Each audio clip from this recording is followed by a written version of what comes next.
The Radical. Fundamental principles of freedom, rational self-interest, and individual rights. This is the Yaron Brook Show. All right, everybody, welcome to Yaron Brook Show on this Monday, December 22nd. I hope everybody is had a good weekend and is beginning this new week with a bang. A good. This will be a great week. It's the week of Christmas, so hopefully you're all looking forward to celebrating Christmas. I am.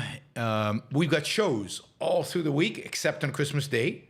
No work on Christmas Day, and we do have an AMA on Saturday. So those of you who give $25 or more, there is an AMA on Saturday.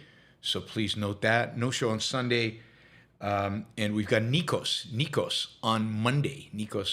All right, let's jump in to the news. So I don't know about you guys because I don't know what your news feed looks like, but my news feed, at least on Twitter, my news feed on Twitter this weekend and today was packed full of Turning Point USA, highlights from Turning Point USA.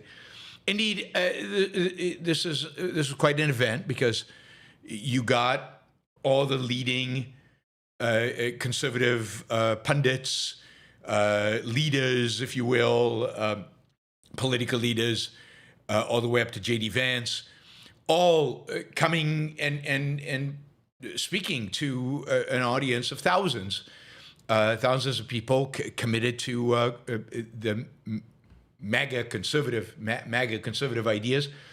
330,000 attendees in Phoenix, Arizona, the home, Charlie Cook's chosen home.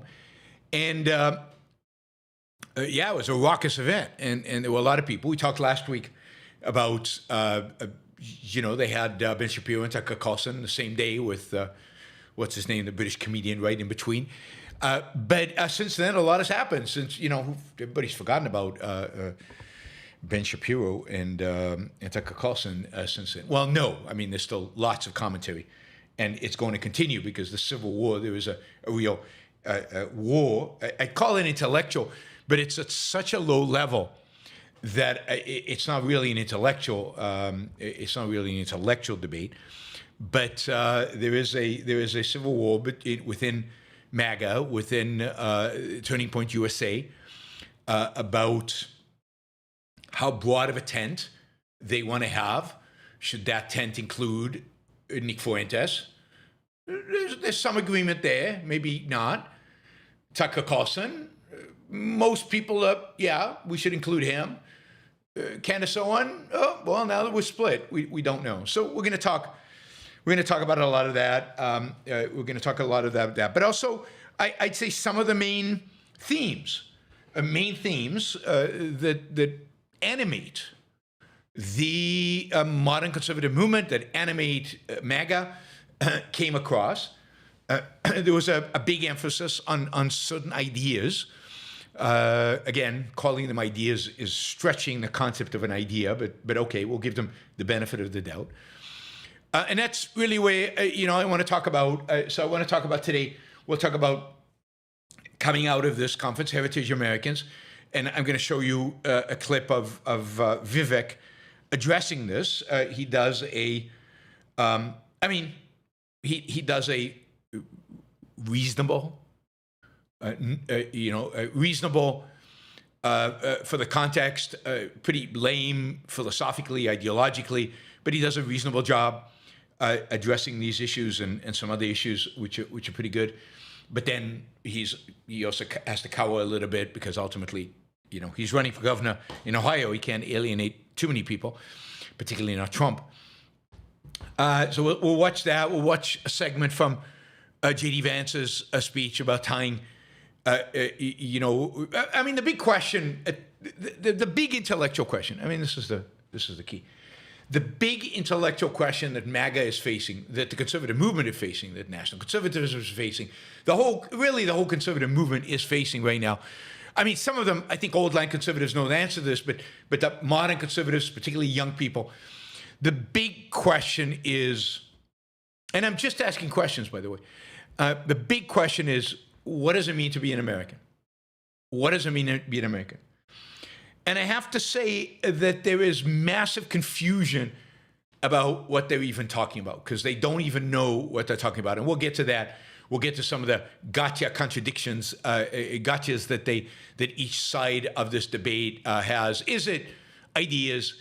Is it blood, heritage? What is it? And can you be more American and less American? I mean, there's a book you guys should read.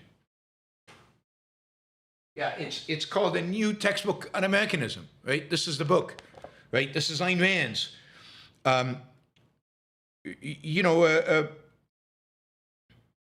This is Ayn Rand's answer to what it means to be an American. What it means, what is the basis of of Americanism, of the idea of America. Yeah, I don't think she comes down on heritage. I don't think she comes down on heritage. But it's interesting. The stuff she covers here is really, really, really interesting. But all right, we'll get to that.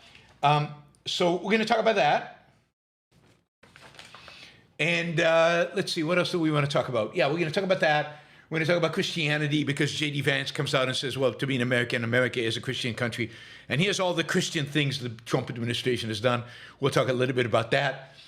Heritage American is really white American. I mean, that's at the end of the day. So we'll talk about the whole issue of being white. A lot of backlash, a lot of really upset comments on my video on Matt Walsh's whole thing about pride in being white and all the achievements of white people, and everything is worse off because we've discriminated against whites. So a lot of backlash against that. We'll talk about that, and then we'll do a segment. I want to do a segment on. We're just asking questions about Israel, so let's ask questions, and let's do something they never do. Let's do something they actually consistently evade. And that is, let's answer those questions rationally, based on facts. Let's actually answer the questions based on reality. And let's see where that takes us. Maybe we'll agree with Candace Owen and Tucker Carlson after we've asked the questions. And I think, to really answer the questions about Israel, particularly with regard to the United States and its relationship to the United States, you have to know what America is. Because in order to know what American interests are, what is in the America's interests, which is key to any foreign policy question, to asking questions about Israel, which to a large extent means asking questions about the relationship between America and Israel, you have to know what America is, what America's interests are, what does it mean to be pro-American, what it means to be advantageous to America or against America. And, after all that, and it's going to be a while, we'll talk about what happened with 60 Minutes this last weekend. And where we go from here, because it's not a good sign, but maybe it's overstated. It's hard to tell from what's being written about it exactly what is going on, what's objective. But I think over time we'll find out. But it is interesting what happened at 60 Minutes over the weekend, where a story was pulled at the last minute. All right, so let's start with with this idea that is prevalent out there. It seems to be rising up there. Put it that way. It seems to be increasing out there with regard to this idea of Americans are fundamentally heritage Americans. That is, you are more American. Americanism. Be an American not Americanism, but being an American is you can put it on a spectrum, right? Right? And it's basically based on how far back your ancestors go on American soil, how many wars your ancestors fought in, how many, I don't know, it's almost like an intersectionality thing where we can rank Americans. But I guess you get a point for every, or 5 points for a war, and a point for an ancestor, and the further back you go, the more points you get. That is an 11th generation back, you get 100 points, and if it's just one generation, you get 5 points, and if you're an immigrant, you get 0 points. And based on that, we decide who are the good guys and who are the bad guys, who's real Americans and who, still on probation Americans. And, so let's watch Vivek's answer to this and his framing of it. And look, there's a lot of flaws in what Vivek is going to say. And I don't want to jump on Vivek. He's in a tricky situation. He's running for governor. He's a politician. He, in many respects, I think, lost his soul when he supported Trump the way he did. I give him credit for leaving Doge, realizing it was a sham and it was never going to happen. So he left. He left right at the beginning. If you remember, Doge was him and Musk. And then right before inauguration, I think before Doge even got started, he left because he knew it was a sham. He's talking to Turning Point USA. He's talking to people who've already heard from a lot of MAGA people and a lot of heritage American type people and a lot of people, raising the Christian flag. So he knows his audience. So given all that, and I'm not trying to whitewash, but given all that, it's pretty good. It's pretty good. It's pretty good. It as we'll see, misses some fundamentals, but it's pretty good. Now, I'm going to play it at 1.25 speed, just because we don't have time, right? We could be here all day. There's many minutes here, and you know me. After 15 seconds, I'm going to stop this and comment. It'll take all day just to go through the video, but I'm going to play a 1.25 speech. And Vivek already talks a little fast, so I hope you guys can. Okay, but it's a political speech, so it's not like there's any deep ideas here. It's a lot of rah-rah kind of stuff, so it shouldn't be too hard. All right, what else? What else do we want to say here? Yeah.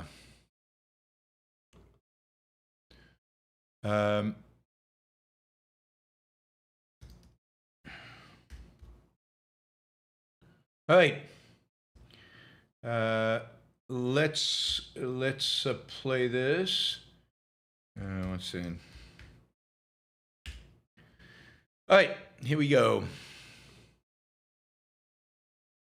Let me know if there are any audio or any other issues. What does it mean to be an American in the year 2026? That is the key question. There are three competing visions right now in the country, and it's worth seeing them for what they are. The first two are wrong, and in my view, the third one is unambiguously correct. The first of those visions comes from the woke left. The woke left says your identity is based on your race, your gender, your sexuality, your genetics. That if you're black, you're a woman, or you're a sexual minority, you're somehow oppressed. If you're a white male who's straight, you're privileged. And by the way, that your race and your gender and your sexuality determine who you are and what you can believe in life. Congresswoman Ayanna Pressley of the Squad famously said, "We don't want any more black faces that don't want to be a black voice. We don't want any more brown faces that don't want to be a brown voice." Think about that. Your race and your gender define who you are. Ibram Kendi famously said, "The remedy to past discrimination is present discrimination. The remedy to present discrimination is future discrimination." And if you disagree with that view, for the last 4 or 5 years in this country, they labeled you a racist, a bigot, a homophobe, a transphobe, which created a new culture of fear in our country that spread like an epidemic, a fear that replaced our culture of free speech in the United States of America. And that was un-American.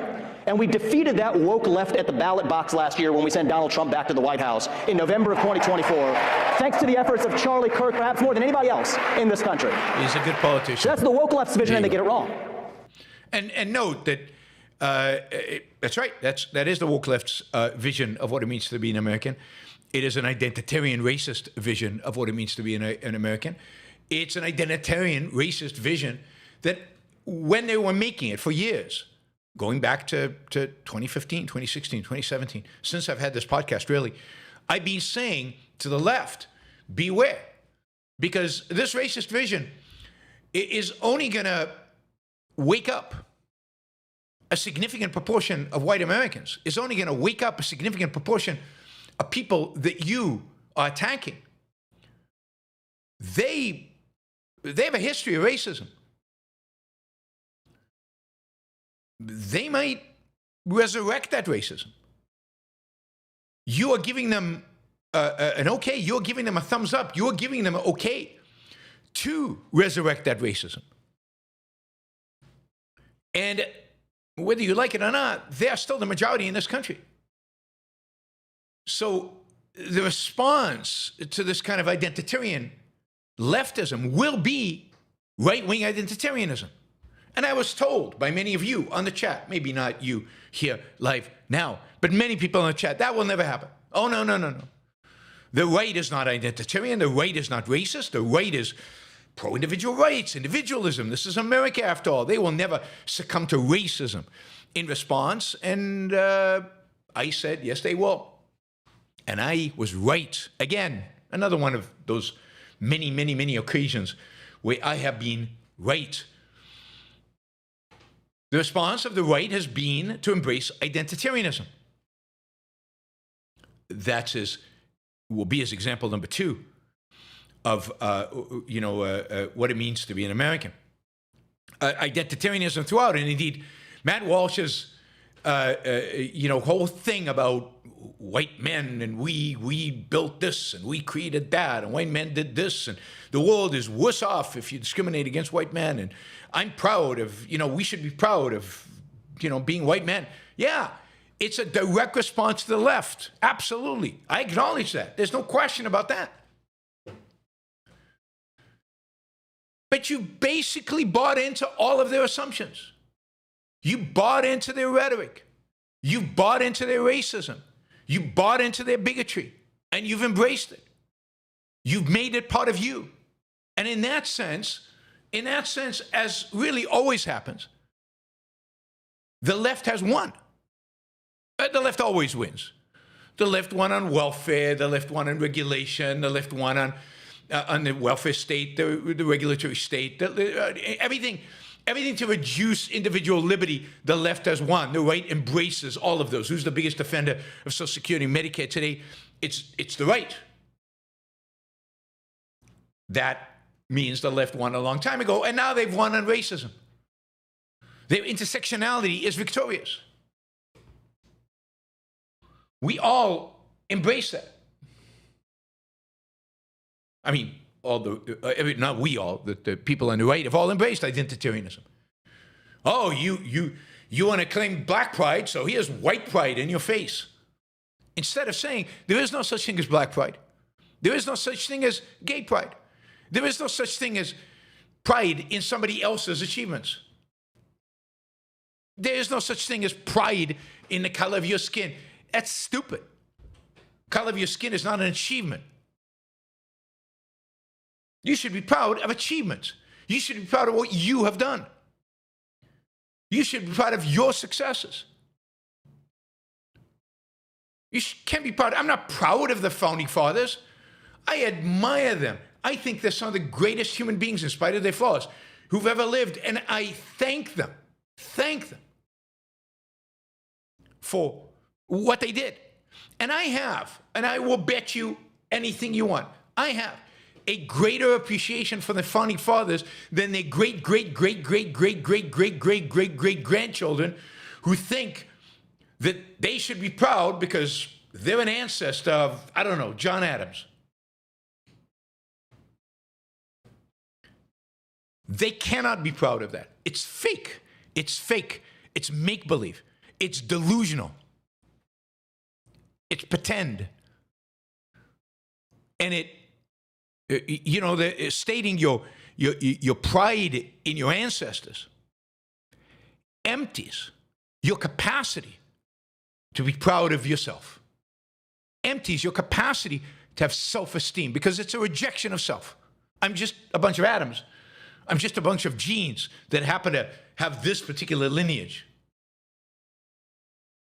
To really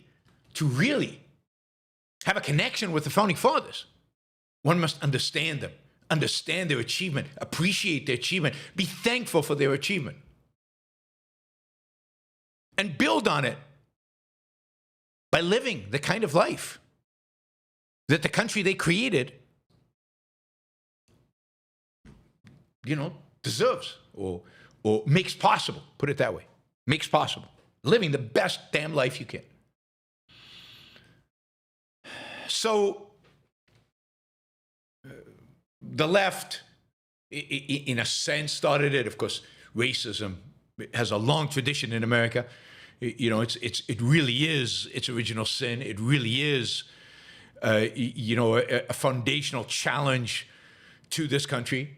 Racism has been there from the beginning, and it's horrific. It's an unbelievable historical tragedy that the founders couldn't see it. It's an unbelievable tragedy that 600,000 men had to pay for it, not to mention all the slaves who paid for it. And the tragedy continued in the racism this country embraced, particularly in the South, but really throughout the country, continually from that period through things like the Jim Crow laws and redlining and by government. So racism is a real part of this country. And in that sense, you can kind of understand people who are being discriminated against, for generations, not for 10 years, for generations. But now, whites have awoken because for the last 10 years, they've been discriminated against because of DEI. So, oh my God, all hell. And they compare what's been done to them to what was done to others for generations. Of course, it's much worse because it was done to them. And the world is a much worse place because it's been done to them. And they evade completely the decades and decades and decades and decades of discrimination that they inflicted on others. That didn't exist.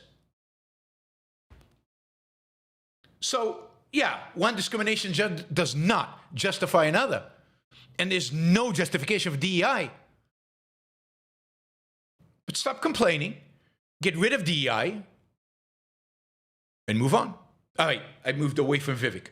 I got excited there. All right, let's see his second wrong view of what makes an American. Now, when I left my career as a biotech CEO and I was talking to people in Silicon Valley and Wall Street about this, that took courage. I'm going to admit it doesn't take that much courage for me to come here and tell you all about criticizing the woke left. Now let me get to the harder part. There's a different vision of American identity that's emergent in certain corridors of the online right. And it says that your identity as an American is based on your lineage. That how long you have been in the country, your lineage and your genetics tied to the blood and soil of the country determines how American you are. It is the idea of a heritage American that says the truest form of an American is somebody who is a descendant of the American Revolution period or before. And I will tell you, this idea of the heritage American, we ought to have this discussion. It's becoming more popular. I think the idea of a heritage American is about as loony as anything the woke left has actually put up. Good for Vivek. Just that line is worth it, right? Just as loony as anything the left has put up. Exactly. And it is leftist in that sense that it's completely embracing the ideas of the left, the identitarian ideas of the left. And the victimhood, that the left has. Well, that relates to the other point I made before. All right, let's keep going. There is no American who is more American than somebody else. The American quality, it's not like the left, they believe in this non-binary stuff. There's no non-binary American. It is binary. Either you're an American or you're not. And you think about it, I could prove this to you. Thank you. I'll take some applause on that. If you really believe in this idea, think about where it leads you. It leads you to believe that Donald Trump is less of an American than Joe Biden because Donald Trump's mother was an immigrant and his grandfather was an immigrant. That doesn't make any sense. Yeah, we got to have these intersectionality degrees of Americanism. Leads you to believe that somehow Bernie Sanders is more of an American than Senator Bernie Moreno from my home state, an America First patriot, because Bernie Moreno was a naturalized citizen from Colombia. It makes you think that Marco Rubio, our great Secretary of State, is somehow less of an American than Elizabeth Warren because she's a Native American, which we all know, right? Doesn't make any sense. It's loony. It's crazy talk. It makes you believe that somehow I am less of an American than the transgender criminal who assassinated Charlie Kirk. We refuse to accept that. The idea that a heritage American is any more American than another American is un-American at its core. That is absolutely right. Good for Vivek for saying it. And I will fight to the very end for that, because that's what it means to be an American. We believe in ideals. That is who we are. So America is about ideals. Absolutely. Now, he doesn't quite get the ideals right, but at least he understands that it's about ideas. That's what America is. Now, we'll talk about what it means when they say an American is. What does even that mean? We'll get to that in a minute. What does it mean to be an American in the year 2026? It means we believe in those ideals of 1776. It means we believe in merit, that the best person gets the job regardless of their skin color. Is that in the Declaration of Independence? It is, in a sense of all men are created equal, and endowed by, they're created by these inalienable rights. But sadly, in 1776, they didn't believe in it because, of course, they had slavery, which is a lot worse than DEI and a lot worse than affirmative action. So I wouldn't go there if I was describing American ideals. I wouldn't start with that. Merit in and of itself is not. You'll note as you go through this, think about what he's not. Think about what he's not talking about. Think about what he's not mentioning. That you get ahead in this country, not on the color of your skin, but on the content of your character and your contributions. Yes. It means we believe in the rule of law. And I say this as the proud son of legal immigrants to this country. That means your first act of entering this country cannot break the law, and that is why we have sealed the southern border, and we will not apologize for it. See, that's where he sells out, right? So really is the first example of the rule of law, the illegal immigrants, that is the first one. That is the first example, the only example he gives of the rule of law. I mean, it plays the crowd. Again, he's a politician. He's running for governor. So there he is. Somebody says freedom. It's not even freedom that he's not saying. There's something else. Because a nation without borders is not a nation. What does it mean to be American? It means we believe in free speech and open debate, even for those who disagree with us. From Nick Fuentes to Jimmy Kimmel, you get to speak your mind in the open without the government censoring you. It means you go to a college campus, you speak without fear. That words are not violence, that violence is violence, and violence is never an acceptable response to words. That too is what it means to be a citizen of this country who believes in free speech in America. It's not just our constitutional principles. It also means that we believe in the culture that was born of those principles. It means we believe in accountability, that we're brave, that we're courageous, even heroic, when called upon to do what is right for our country in our hour of need. It means that as Americans, we take risks. Sometimes we fail, but we pick ourselves up and we take those risks again. That we encounter hardship from time to time, but hardship is not the same thing as victimhood. It means that we are ambitious, that we're curious about landing on the moon to Mars, curious about the world around us as our founding fathers were, still believing that it is our manifest destiny to lead it and our duty to die for that country if we are called to do so. Well, duty, we can talk about duty sometime, but duty to die for our country, nobody has a duty to die for their country. That is collectivistic, nationalistic BS. As I said, full of flaws. That is what it means to be a citizen of this country. There are those who are skeptical of this vision of America, those who are skeptical of the American dream, especially young people, and I hear you on that. We'll come to that in a second. But I would rather live in a country that has those ideals and falls short of them than to live in a country with no ideals at all. Now notice what ideals, what did he skip, right? What does he not mention from the Declaration of Independence? What does he not mention as a core principle of this country? What does he not mention that, Ayn Rand identifies as the core idea of this country? What he doesn't mention is the concept of individual rights. What is the basic principle of America, Ayn Rand says?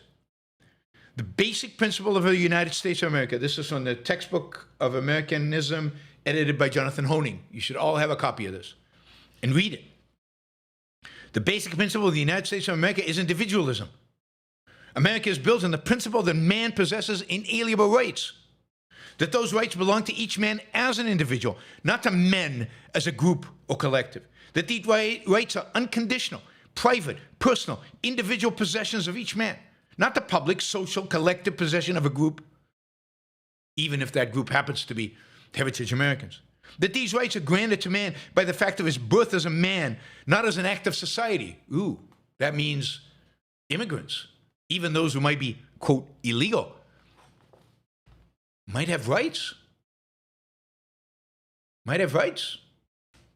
Because they're human.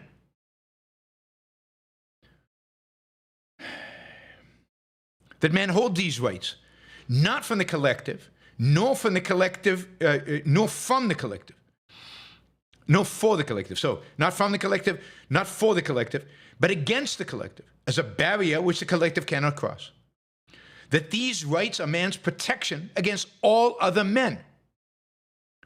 That only on the basis of these rights can men have a society of freedom, justice, human dignity, and decency. Now that's a statement of Americanism that goes to the core, that goes to the philosophical core of what it means to be America, what makes America different. She writes, the Constitution of the United States of America is not a document that limits the rights of man, but a document that limits the power of society over man. So what he's not mentioning is rights. Individualism. Now, individualism is somewhat implicit in what he says, but the core idea to take out of 1776 is not merit. The core idea to take out of 1776 is rights. It's individual rights. It's a sanctity of the individual.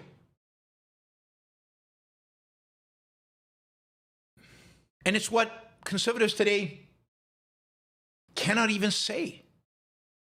They cannot talk about individual rights. They cannot talk about individualism versus collectivism. They're so immersed in the collectivism. They've so embraced it.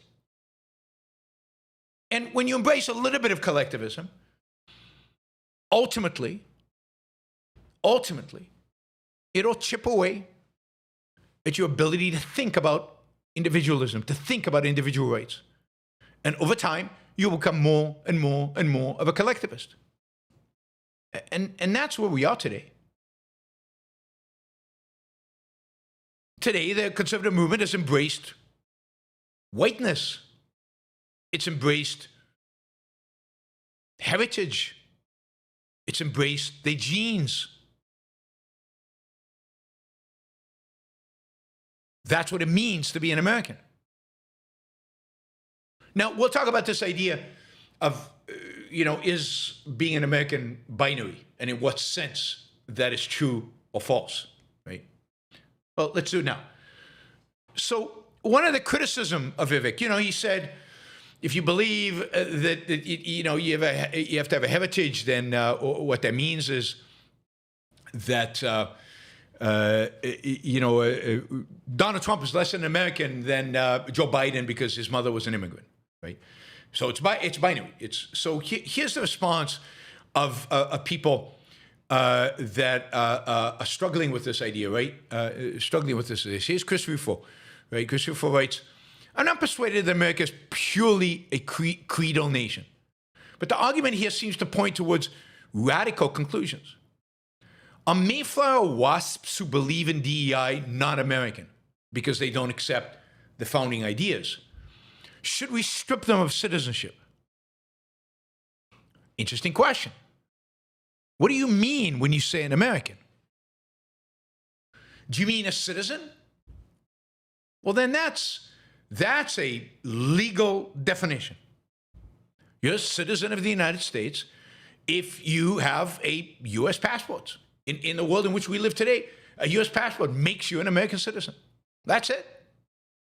Whether you believe in the founding ideas or don't believe in the founding ideas. Whether you believe in the founding ideas or don't believe in the founding ideas, you are a U.S. citizen because you have a passport. Now, I have a view of citizenship that is controversial, that is, for an ideal state. Well, I don't think that should be true. I think everybody should pass a test in order to become a citizen. You can live in America, but to be a citizen, for example, to vote, you should have knowledge of certain ideals, and you should at least some level, accept the basic principles of the government that you're voting for. So, including if you're born here, you should still pass the test. Everybody should pass the citizenship test, in other words. But that's not the world we live in. In this world, if you have a passport, you're an American. But it's not what we're really talking about. We're not talking about that. We're talking about what it actually means, what America means, what Americanism means, what to be an American fully means. And in that sense, a descendant from the Mayflower who believes in DEI is less of an American in her spirit, in her soul, ideologically and spiritually. She is less of an American than somebody who understands the Declaration of Independence and understands the idea of individual rights and understands that America is the land of individuals and lives and acts based on that. There is no equality in that sense. There are two senses of American. One is a legal sense. The other is a spiritual sense. And Americans are not equally American in a spiritual sense. Vivek, in my view, is much more American than J.D. Vance. Because Vivek has some understanding of the founding principles. And J.D. Vance seems, at least, not to have any.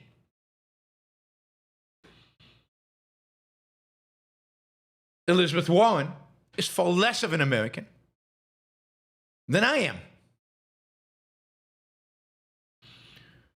Even though I'm an immigrant. Because she has no understanding. And to the extent that she does, she doesn't live it. She lives to destroy it. People who live to destroy America are spiritually, at least, less American. Here's Matt Walsh responding to Vivek. Here's a fatal flaw in this argument, and not the only one. What about an American who can trace their ancestry back 400 years in this country, but who doesn't fully agree with the creed of the American founding, however Vivek defines it? Is he less American than a Somali who came here legally 5 seconds ago and claims to agree with that creed? See, this is their confusion. Nobody can say, no, I mean, is he less of an American? By this logic, if it's a creed, if you don't agree with the creed, you become a non-American. Well, not in the legal sense. Again, the person who's been here 400 years has exactly the same rights as a Somali who got his passport yesterday. Exactly the same rights. They're both American. Legally, they're equal. Spiritually, are they American? The guy who's been here, ancestors been here 400 years, who does not agree with the creed of the American founding, is spiritually not an American. And if America lived up to its promise, might even leave. The Somali, to the extent that he learns that creed, understands that creed, and lives that creed, embraces what it means to be an American, is indeed spiritually more of an American than the 400-year, whatever, ancestral person. Legally, they're the same. Spiritually, absolutely, you can rank Americans. You can rank Americans by the extent to which they live up to the principles. By the way, Richard Hanania has a pretty good essay on heritage Americans. It's quite good. Again, I think Richard is one of the better thinkers out there in the world today. Now, he's not an objectivist, and you can see he lacks that, but he's good on a lot of things. And I don't think he can see this differentiation between kind of a spiritual and a legal, which is, but then again, I'm not sure anybody can. But what he does see is the complete nonsense of the collectivism as it's being expressed by these right-wingers.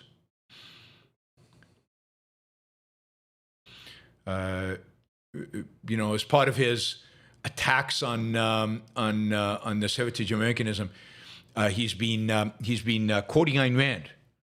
Here's a quote from Ayn Rand on heritage Americans. Not really, because it wasn't a concept. But here's a quote from Ayn Rand from her essay on racism. Quote, "Just as there's no such thing as a collective or racial mind, there's no such thing as a collective or racial achievement. There are only individual minds and individual achievements. And a culture is not the anonymous product of undifferentiated masses, but the sum of the intellectual achievements of individual men. A genius is a genius, regardless of the number of morons who belong to the same race. And a moron is a moron, regardless of the number of geniuses who share his racial origin." Ayn Rand just has a way of just saying it. Absolutely. Here's another quote from Ayn Rand from the same essay. "The bum," and here we could incorporate a bunch of the speakers at Turning Point USA under this category.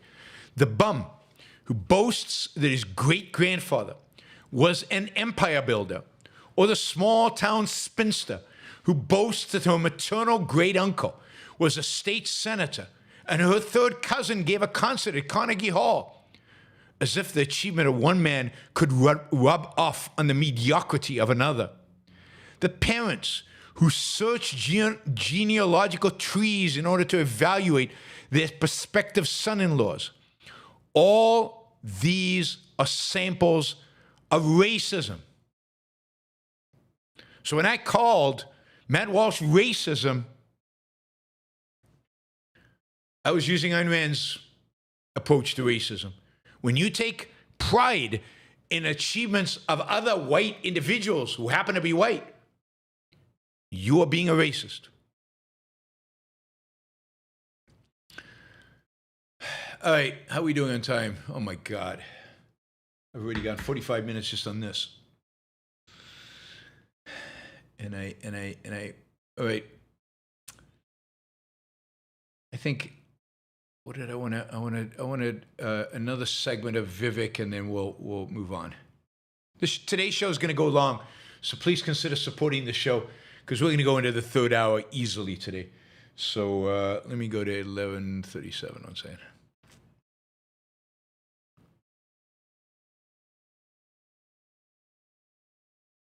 All right, let's listen. It's a free country, but you have no place in the conservative movement. If you believe in normalizing hatred towards any ethnic group, toward whites, towards blacks, towards Hispanics, towards Jews, towards Indians, you have no place in the future of the conservative movement. Period. And I will not apologize for that. I will not hedge. A lot of people not clapping. If you believe, and you will forgive me for giving you an exact quote from our online commentator Nick Fuentes, if you believe that Hitler was pretty fucking cool, you have no place in the future of the conservative movement. You can debate foreign aid to Israel all you want. That's fine. That's fair. But you have no place with that level of hatred. You can debate the right resolution of the Russia-Ukraine war, but if you believe Joseph Stalin is someone to look up to, you have no place in the future of the conservative movement. If you call Usha Vance, the second lady of the United States of America, a cheat, you have no place in the future of the conservative movement. And if you can't say those things without stuttering, then you have no place as a leader at any level in the conservative movement either. Certainly not in my state of Ohio. Now, I mean, good for him for saying all that. But you have to say, it's pretty pathetic that he has to. It's pretty pathetic that somebody has to stand on a stage and say, as conservatives, we reject people who support Hitler. As conservatives, we reject racists. As conservatives, we should denounce those things without stuttering. That is really pathetic that anybody actually has to stand up and say it.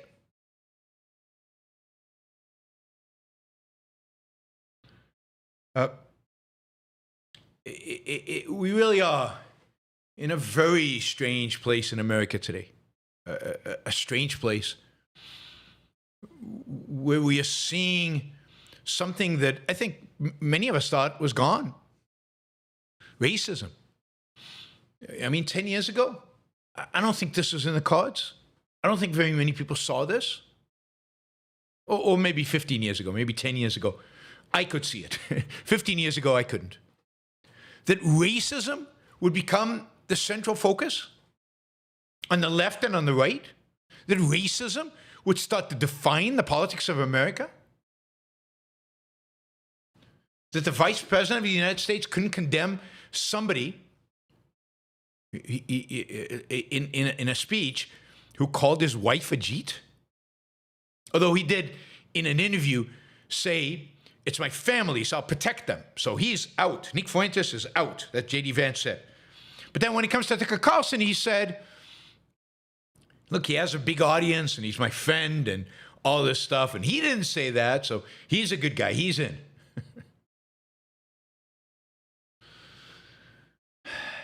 I mean, maybe tomorrow we'll talk about J.D. Vance. I don't know that we have time today to talk about him. But yeah, it is pretty amazing to me. The state of the world, the state of the Republican Party, the state of the right. We know the left is bad. That's been true forever. That's the very nature of the left, to be collectivistic, socialistic, and just bad. God damn awful. But there was some virtue on the right. And part of the virtue on the right was that they seemed to have rejected, the explicitness of collectivism. They were more implicitly collectivistic.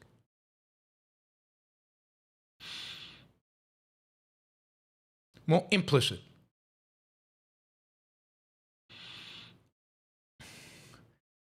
Now, collectivism is embraced on both sides.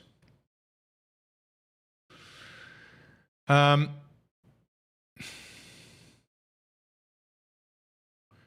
want to give you an example here. I mean, this is some of the comments, on my, video on Matt Walsh. White unity above all else. Really? I mean, this is the insanity.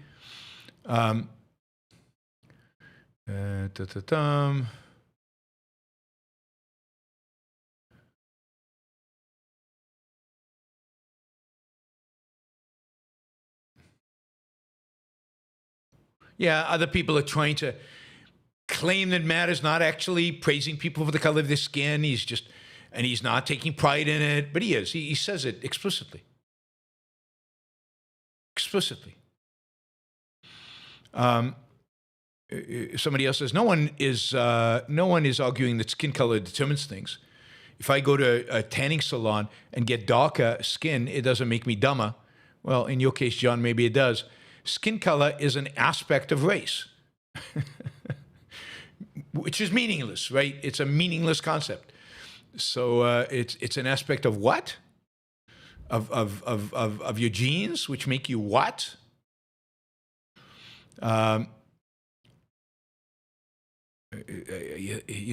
Anyway. Well, let's skip that because I'm not finding the comments I wanted. But it's sad. It saddens me that so much of our time now is spent on talking about this garbage instead of covering the news and actually what's going on in the world and other stuff. And it saddened me the cowardice that we're seeing, and chief among the cowards right now is J.D. Vance. All right, let's see. What did I want to do here? We're going to skip that. We're going to skip this. Skip that. Yeah, maybe tomorrow we'll talk about J.D. Vance and what he had to say. Here's the thing. So I want to talk about Israel a little bit. So a lot of people in defending Tucker, you see this, Megyn Kelly does this, J.D. Vance does it,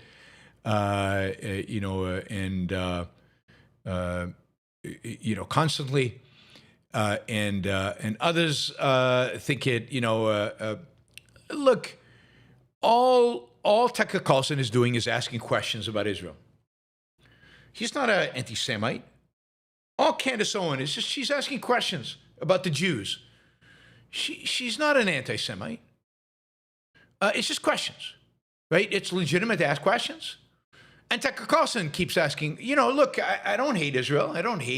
I just wonder, should America support Israel to the extent that it does? And what about all this influence that Israel has over American presidents and over American? And what about all the lobbying? And now, I don't believe any of that is honest. And the reason I don't believe any of it is honest, and I don't believe you guys among you on the chat who are just asking questions about Israel, who are concerned that supporting Israel is not in American interest, I don't think your questions are honest, and I don't think your advocacy for American interests is honest. Because the answers to these questions are not that hard. And yet, they're never engaged with. Tucker doesn't actually bring anybody on to ask real questions about American interests. I mean, a great example of this is something that happened again in Turning Point USA. Ben Shapiro was asked, and then it became a storm on the internet and everywhere, and everybody was all over it. Is if Israel is such a great ally of the United States, this is the question being asked. And others, this has been asked for years and years. I've heard this question being asked for 25 years since I got on the stage.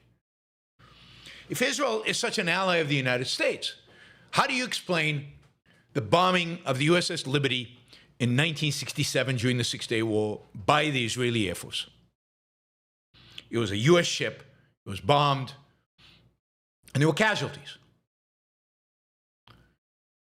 And, Ben Shapiro gave an answer, which was basically the right answer. And it doesn't matter to anybody. It didn't change anybody's mind. It doesn't matter, but you shouldn't even answer a question like that. Because let's assume, for the sake of argument, let's assume the worst. Let's assume that in 1967, the government of Israel decided that America was actually its enemy, and they hated America. And that as part of a war which they engaged in against, the armies of 5 other Arab countries, on 3 different battlefields, where they were dramatically outnumbered and outgunned. As part of that war, they decided there would be in Israel's best interest to bomb an American ship. Let's assume all of that is right, and they bombed the ship. And later on, they realized that it was probably wrong, that, America's probably not the enemy, and they shouldn't have done it, and they apologized profusely, and they claimed it was an accident, and they paid reparations. They actually paid reparations to the servicemen who were hurt, who were killed or injured, to their families. Let's assume all of that is true. And with that came a realization. It just hit the Israeli politicians that, hey, maybe America could be a good friend. Maybe we could work together with America.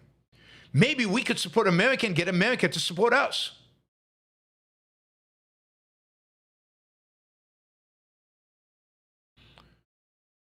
And, since then, they have worked with America, cooperated with America, provided intelligence to America, bought American weapon systems, supported America, whenever it needed it, in whatever way Israel, tiny little, today, 9, 10 million people, a tiny little sliver of the Middle East, wherever it could, supported America in whatever way it could. Let's assume the Liberty was an act of premeditated, horrible violence against America. And since then, Israel's changed its mind.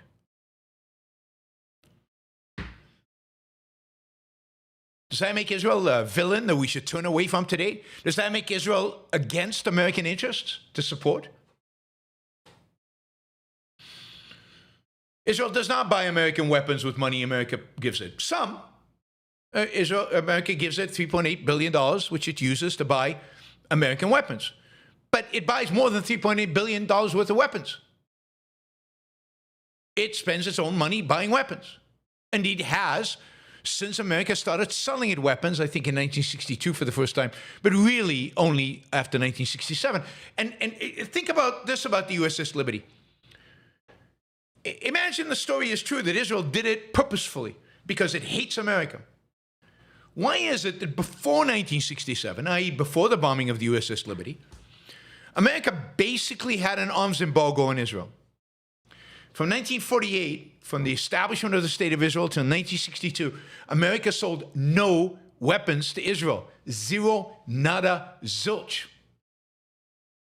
From 1962 until 1967, the U.S. sold Israel very, very, very, very few U.S. weapons. By the way, in those days, the United States gave nothing to Israel. Zero, nada, zilch, in terms of money.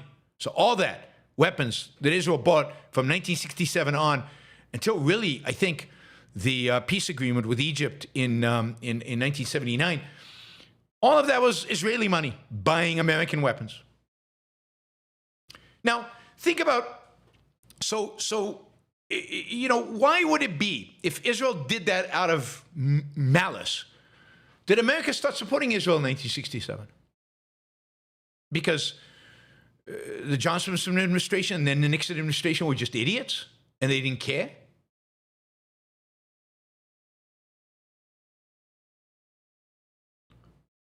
Is that it?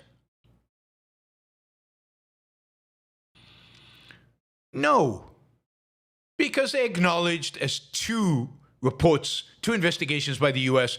acknowledge, as investigations by the Israeli army acknowledge, the USS Liberty was an error, friendly fire. Americans have been killed by friendly fire from British troops, Canadian troops, Danish troops. Indeed, more Americans were killed by friendly fire in the first Gulf War from American troops killing American troops, than the Iraqis killed.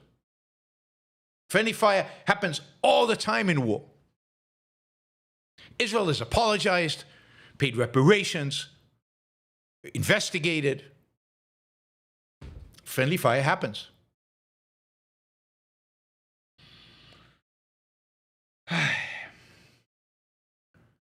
So, why is the USS Liberty brought up every single time? When even if you interpret it in the worst way possible, it's irrelevant. Because nobody's interested in facts. Nobody's interested in, does the U.S.-Israeli relationship, is it positive for the U.S.? All they care about is denouncing Israel. All they care about is making it look bad. Why? Why would they want to do that? Why would they care so much about making Israel look bad if it's not motivated by anti-Semitism? If it's not motivated by hatred of successful Jews running a civilized country? Because that's what pisses them off.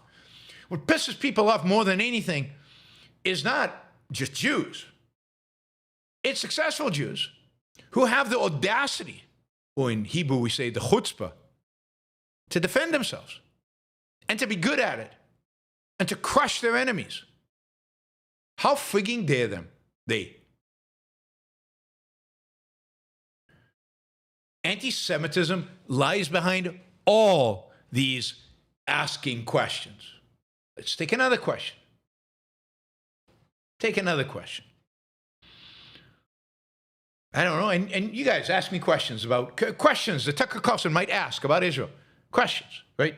Legit questions.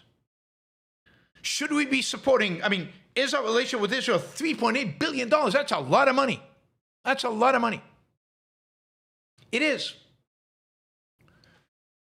3.8 billion is a lot of money. But that's all. That's it. 3.8. It's not tens of billions, not hundreds of billions. It's 3.8 billion a year. That 3.8 billion is less than 1/10 of 1%, I think of less than 1/5 of 1% of federal spending. It's not even that huge of a percentage of foreign aid. Why are people not upset about all the other foreign aid that we give that is clearly not then spent to buy U.S. weapon systems and therefore the money all flow back into... Why are we not upset by all the aid and protection and money and effort we spend protecting people who are often our enemies, like the Saudis? For years, for decades, we've been protecting them, really, since World War II.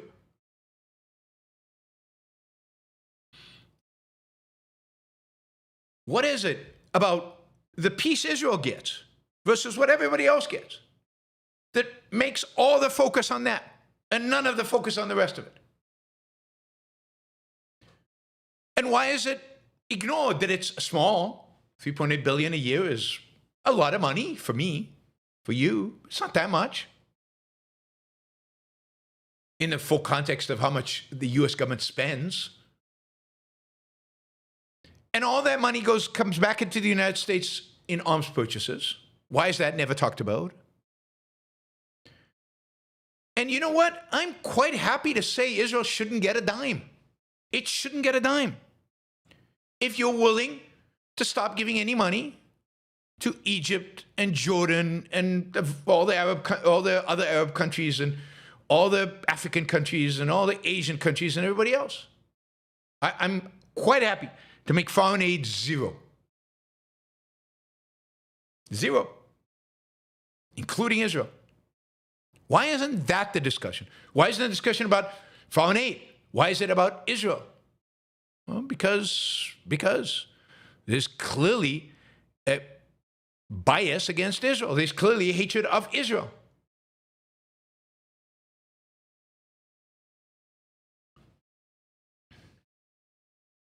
And people exaggerate the size of it, of course. They have no idea, so I challenged them online. Go check. It's not that much money.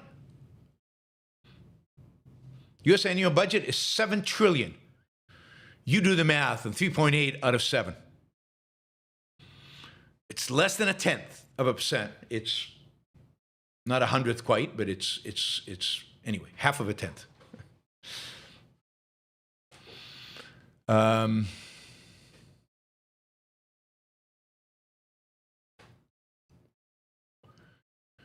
All right, so other questions. What's another question we get? Yeah, why do politicians get so much money from AIPAC? I mean, AIPAC is the most powerful lobbying group in the entire world. It controls Americans. It controls American politics. Indeed, it's because of AIPAC that the United States entered the war with Iraq. But it turns out that's just nonsense.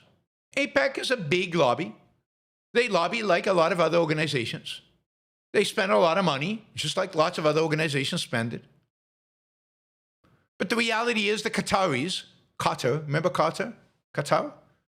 The best country, according to Tucker Carlson. Best. He's going to buy a home there. He won't even buy a home in Moscow, but he's willing to do it in Doha.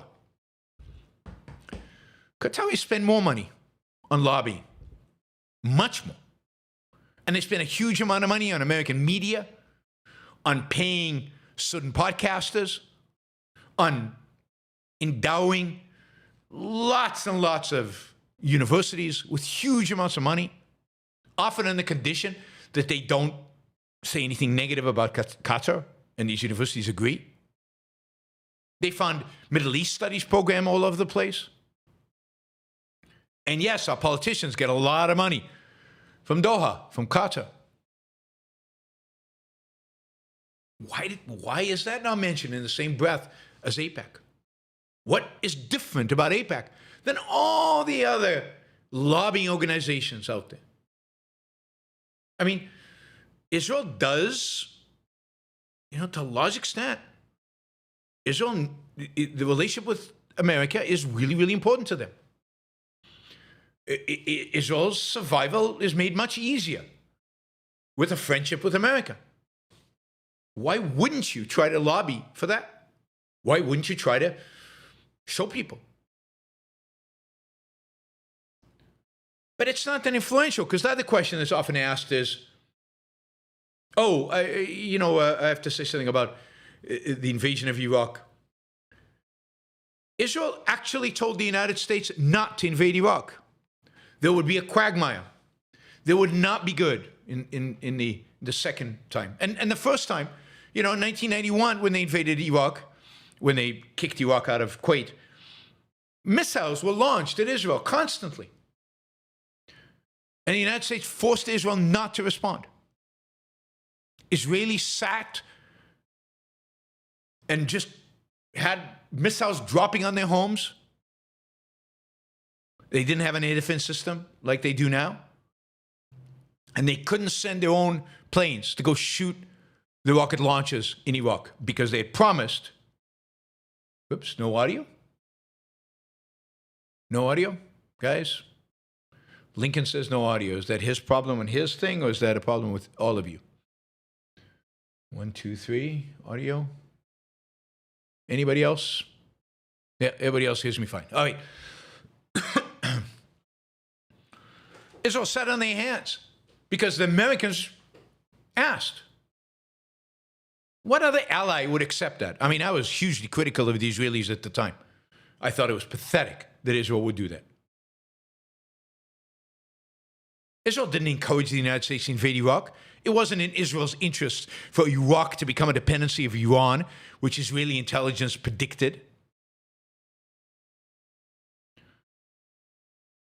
At every level. At every level.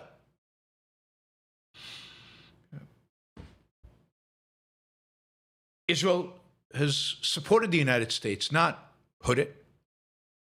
Now, take this idea that American presidents always do what the Israelis want. Well, it's never been the case. In 1973, Kissinger and Nixon stopped the Israelis from crushing the Third Egyptian Army, which Israel had surrounded, and forced Israel to the negotiating table with Sadat over a ceasefire. And again and again and again, Israelis were forced to do things they did not want to do by the United States threat that they would remove support from the Israeli state. In 1983, 83, Israel had Yasser Arafat right where they wanted him. They had the Palestinian militia, terrorist group right where they wanted it. They were going to wipe them out in Western Beirut. And Reagan said, oh, no. You have to let them go. I mean, they had Yasser Arafat in the snipers. I mean, he was right there. Literally, there's a photo.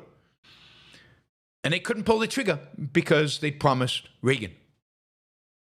I mean, that was a disaster for the Middle East, a disaster for Israel, that they couldn't kill Yasser Arafat. I mean, over and over and over again, for decades now, Israel has given up its own interests, in my view, sacrificially and irrationally and immorally, to appease American presidents. And yet now it's being accused that Israel manipulates American presidents and they do whatever the Israelis want. I mean, what a bold-faced lie. Again, these people are not asking questions because they don't want the answers. If they were asking questions, they'd seek answers. And the answers would undermine their basic theories. And finally, is it in America's interest to be on Israel's side? I mean, this is the easiest one to answer if you understand what America is. If America is the land of individual rights, individualism, freedom, capitalism, And if those are the ideas that represent America, if that is what America's interests align with, they align with freedom, then answering the question is easy. Israel is a civilized place. It's a relatively, as these things go, capitalist place. It's a place that protects individual rights. Everybody else in the Middle East, all Israel's enemies are the opposite of that. They're fundamentally, ideologically enemies of the United States. Israel has free speech, freedom of religion. There's no freedom of religion in Saudi Arabia or Qatar or Dubai, which people love. It just doesn't exist. If you're a Muslim who converts to Christianity in Dubai, beware. You might not live long. If you're an atheist in Saudi Arabia, you're going to go to jail for a long time. There's no freedom of speech. There's no freedom of religion. There's no capitalism. There's no individual rights. The only reason, all this investment going on in Saudi Arabia is the Saudi Sovereign Wealth Fund, which is the royal family sucking up all the money from the oil that is under the ground because they own it, because royalty, they own the land, right? And we accept that. We celebrate royalty. America, God, 1776. They have a bunch of money because royalty owns the land. Some property rights. Israel has property rights. At least some. Not as good as they could be, but some. Saudi Arabia has none. Dubai has none. These are monarchies. Monarchies. The kind of monarchies we fought in 1776. Actually, no, that's not true. Much, much, much, much worse monarchies than the monarchy of 1776 in England, which was relatively pretty good. Best monarchy in the world at the time, and better than any well, there are other constitutional monarchies today, but, better than any Middle East monarchy ever has been. So, we'd rather support monarchs over Israel, because Tucker Carlson loves the Qataris, a monarchy, over Israel, a free country. It's unbelievable. So ideologically, our support should be with Israel. Now, the 3.8 billion, even that. Do we get any of that money? Do we get a return on the investment of the 3.8? Now, I said the money all comes back to the United States to buy weapons, but still, they'd still have to buy weapons. Wouldn't it be better if they used their own money? Sure. But think about how much intelligence we get from the Israeli intelligence agencies. More than any other intelligence agency in the world. Particularly when it comes to American interests in the Middle East. And we have some. I mean, Israel has an incredibly competent intelligence. Maybe sometimes overly confident, but incredibly competent. The United States benefits from that fact. We benefit from the fact that Israel takes F-35s and modifies them and flies them into combat in ways that America has never done, because America has not gone to war. And then the F-35s are improved dramatically because of input from the Israelis. A benefit the manufacturer of the F-35 says is worth hundreds of billions of dollars in saved research and development that Israel is doing itself or is doing by actually using the jets. And that's true of all American weapon systems. Every American weapon system sold to Israel is used. And by the very fact that it's used in combat situations, America learns how to make them better. Otherwise, who's using American weapons? Almost nobody. A little bit in Ukraine. But we've only given them a little bit, so there's not much. Is that worth $3.8 billion? Probably worth a lot more than that if you were just paying for it.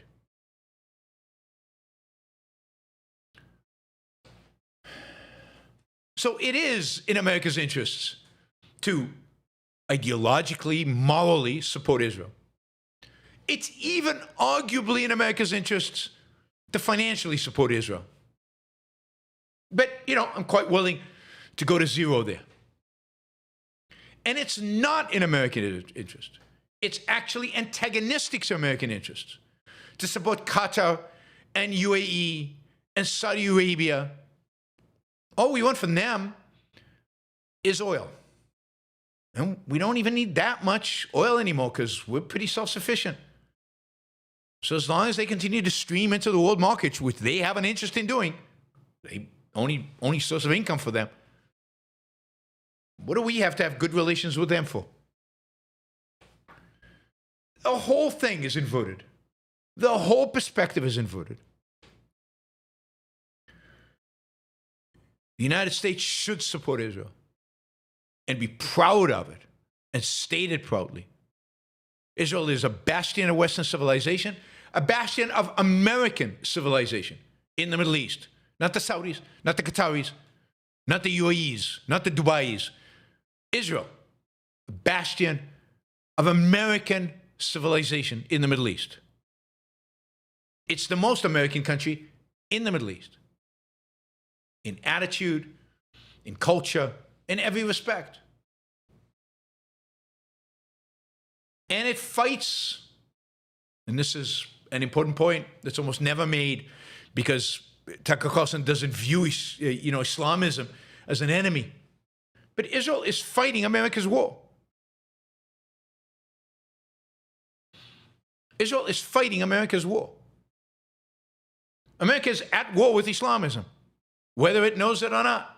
The Islamists certainly think so. And Islamists don't hate America because of Israel. It has nothing to do with Israel. Go read Said Qutb of the Muslim Brotherhood, of Hassan al-Banna from the Muslim Brotherhood. They don't hate America because it supports Israel. If anything, a lot of the hatred of Israel is because it's like America.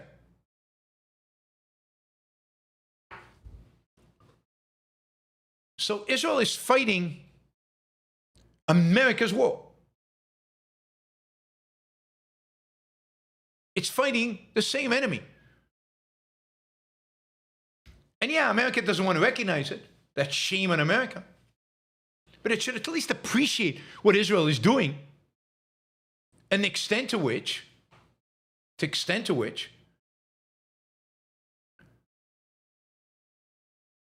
it's making America safe. And there's no question in my mind that Israel is making America safer by disrupting the Islamist regime of Iran, by destroying much of Hezbollah's capabilities, and by preoccupying Hamas and its other ISIS-like affiliates. Instead of killing Americans, they're busy killing Israelis. So asking questions, if they were honest, then it would be easy. The fact that they keep asking them and they don't even acknowledge that there are answers to them. They don't even acknowledge the people providing answers to them. Suggests that what motivates them is not that, it's straight out anti-Semitism. And you can see it, right? It's not just about asking questions. You can see it in Tucker Carlson, platforming, various forms of Holocaust deniers. You can see it in Tucker Carlson platforming Nit Fuentes, who is a Holocaust denier and who thinks Hitler is cool. You can see it in his platforming of so-called historians who don't think Hitler was that bad. So it doesn't just affect their attitude towards Israel. It affects everything.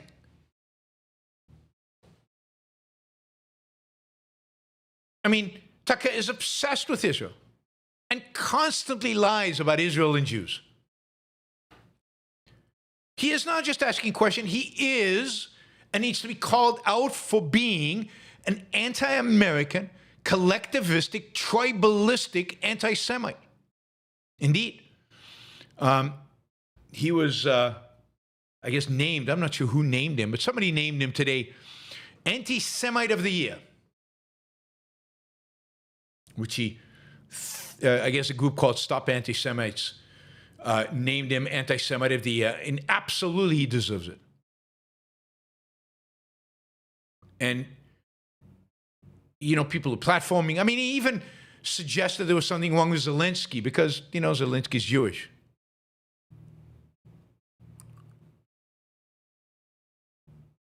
He's, you know, you remember the comment about people eating hummus? I mean, he just doesn't stop. And he gets away with it because people like J.D. Vance won't call him out. Take Candace Owen. Candace Owen now is promoting a book to all her listeners called The Talmudic Jew, written by, you know, Robert Weistrich.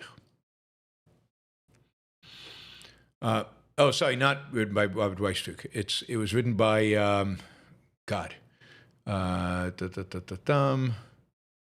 August Rolling. Written by August Rolling, who was a known, avowed racial anti-Semite. Known by everybody. It was in his obituary in the New York Times in January 28, 1931, when he died. It's all about the Talmud, the Talmudic Jew.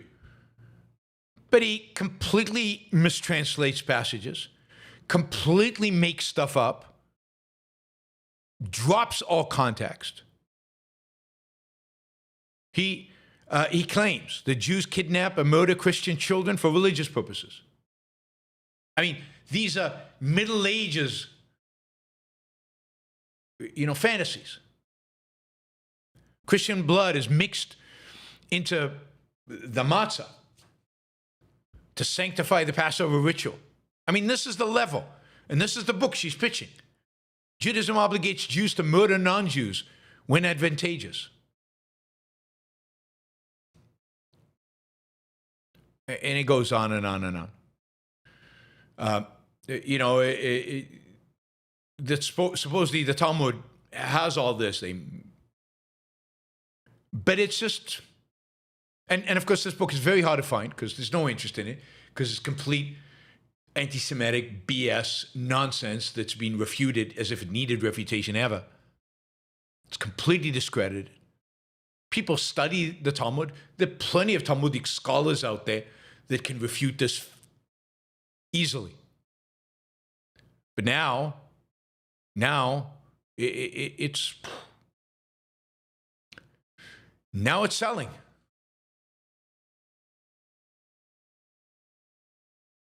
And there's a new industry of these books. You can find them on Barnes & Noble. If you go to Barnes & Noble right now, you can find these books. I don't know. Why the Holocaust Story Was Invented. Holocaust Propaganda, Hamas on October 7th. Auschwitz, The Case for Sanity.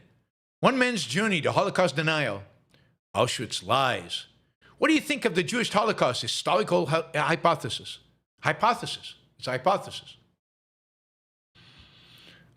It is people like Candace and Tucker who are making this new industry of Holocaust denying books popular and common and selling. It's disgusting. It's despicable. Yes, Tucker Carlson should be deplatformed. He should not be invited to speak by anybody.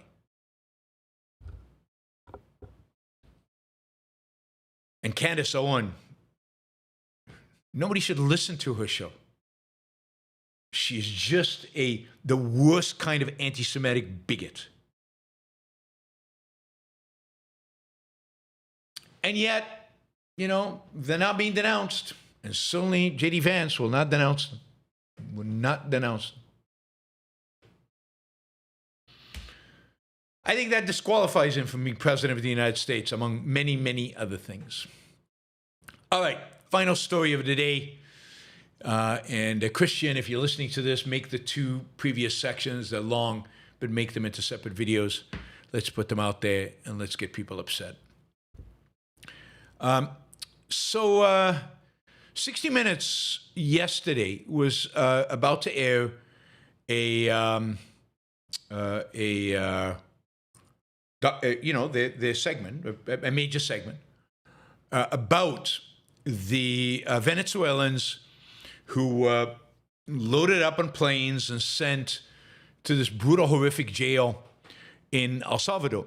And as part of the story, the staff of 60 Minutes had interviewed several of them, describing the torture, the horror of what happened in El Salvador, the way they were treated. Also interviewed a bunch of people involved in the process and what was involved, and just showed just the horrors of what happened, how it was done, the un-American nature of the whole procedure. This is following an extensive New York Times story on this, and other outlets that have basically told the story of both Trump administration complete incompetence, use of this aliens law to send these people to a jail in El Salvador. And they interviewed a lot of people. They had a typical 60-minute segment on this. They tried to get the government to respond. That is, they asked the Trump administration at several levels within the Trump administration to come on and answer questions and present their side and counter this. Nobody supposedly from what I can understand, nobody from the government responded to them. So they don't have anybody from the government actually presenting their side of the story. Anyway, this was about to air yesterday. It had been advertised. It would be everybody told, about these 50 Venezuelans that were imprisoned in El Salvador. Some of them had come to over 50 of them had come to the U.S. legally. Many of them had never violated immigration law, or for that matter, any other law. This story was going to be told by 60 Minutes. Many of them supposedly risked their lives to speak with the 60-minute crew. Yesterday, Barry Weiss pulled the story. With very little notice, CBS pulled the story and didn't air it. Now, there's no evidence to suggest that she got a phone call from the Trump administration telling her not to do the story. There's also no evidence to suggest that Larry Ellison, a big supporter of Trump who owns CBS, phoned Barry Weiss and told her not to run the story. But it seems very suspicious. This is not a story the Trump administration would have wanted to run, and it wasn't run. And there are a lot of people out there who are wondering if this is a case of explicit censorship by our government. And if it is, this is about as bad as it gets. A story criticizing the government gets stopped. Maybe because of government pressure? We don't know. Barry Weiss put out a statement basically saying that her reason for pulling the story was that the government side was not represented. She thought that the team at 60 Minutes had not done enough to try to get a government representative to present their side of it. She claims that she's not killing the story. She's just delaying it so that they can try again, more forcefully, to try to get somebody from the Trump administration to present their side of the argument. Now, maybe this is true. Maybe that's why she did it. Maybe the 60 Minutes, they're too biased, and they didn't try hard enough to get a more balanced perspective. They didn't try hard enough to get somebody from the Trump administration to come on. We will find out in the weeks to come. That is, Barry Weiss has strings. She knows people in the Trump White House. She could get somebody to come and interview. Let's see if they do. Let's see if this is indeed only temporary and whether it's put up on 60 Minutes in the weeks to come. Because if it isn't, if it's buried, then you have to be suspicious, and you have to come to the conclusion this is real censorship. And if people flipped out because Biden sent people to social media, to kind of suggest in quotation marks, that they not say certain things about COVID, and yet those things were said anyway, or to take stuff down about COVID. And if we're really upset about that, as we should be, this is just as bad, if not worse. And this is, this is Orban and Putin's strategy. See, Orban's strategy in Hungary was to get his friends, his powerful oligarchs in Hungary, to buy up all the media. He didn't shut down the media. He didn't eliminate free media. He got his friends to buy it. And then he got his friends to only do puff pieces about him and about his government. He destroyed the media, not by shutting it down, but by just reorienting it through cronyism to do exactly what he wanted them to do. Putin did the same thing, although Putin was a lot more brutal in doing it, in executing on that. We don't know yet if Larry Ellison is just a Trump puppet who's willing to suppress free speech in order to make the administration look good. Maybe he is. We don't know if the Trump plan is to get his friends to buy up all the media and then to only represent his point of view and to not allow new media to arise that criticizes him. We'll see if this is Orban 2.0 or if this is just, Barry Weiss sticking to proper journalistic principles. It's yet to be, yet to be determined. But it's one of the most important things for America right now. If we lose free speech, we lose it all. And this is not a good sign. Not a good sign. All right, friends, that is the news. This Monday, December 22nd, Christmas week. That was not a very Christmassy show. I know. I apologize. All right. We are going to turn to our super chats. Let me just close some of these windows. Move this over there. I want to remind you of a bunch of different things. There's just a lot of reminders and stuff.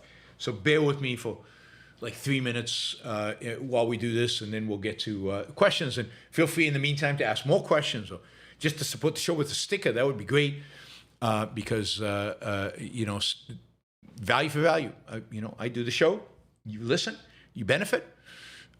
Show your appreciation, value for value by supporting the show. And one way, great way to support the show is through stickers. You can also support the show on Patreon. And of course, you can ask a question, which is even better because then you get to kind of shape the show by asking something that then I respond to. Mary Aline, thank you for the sticker.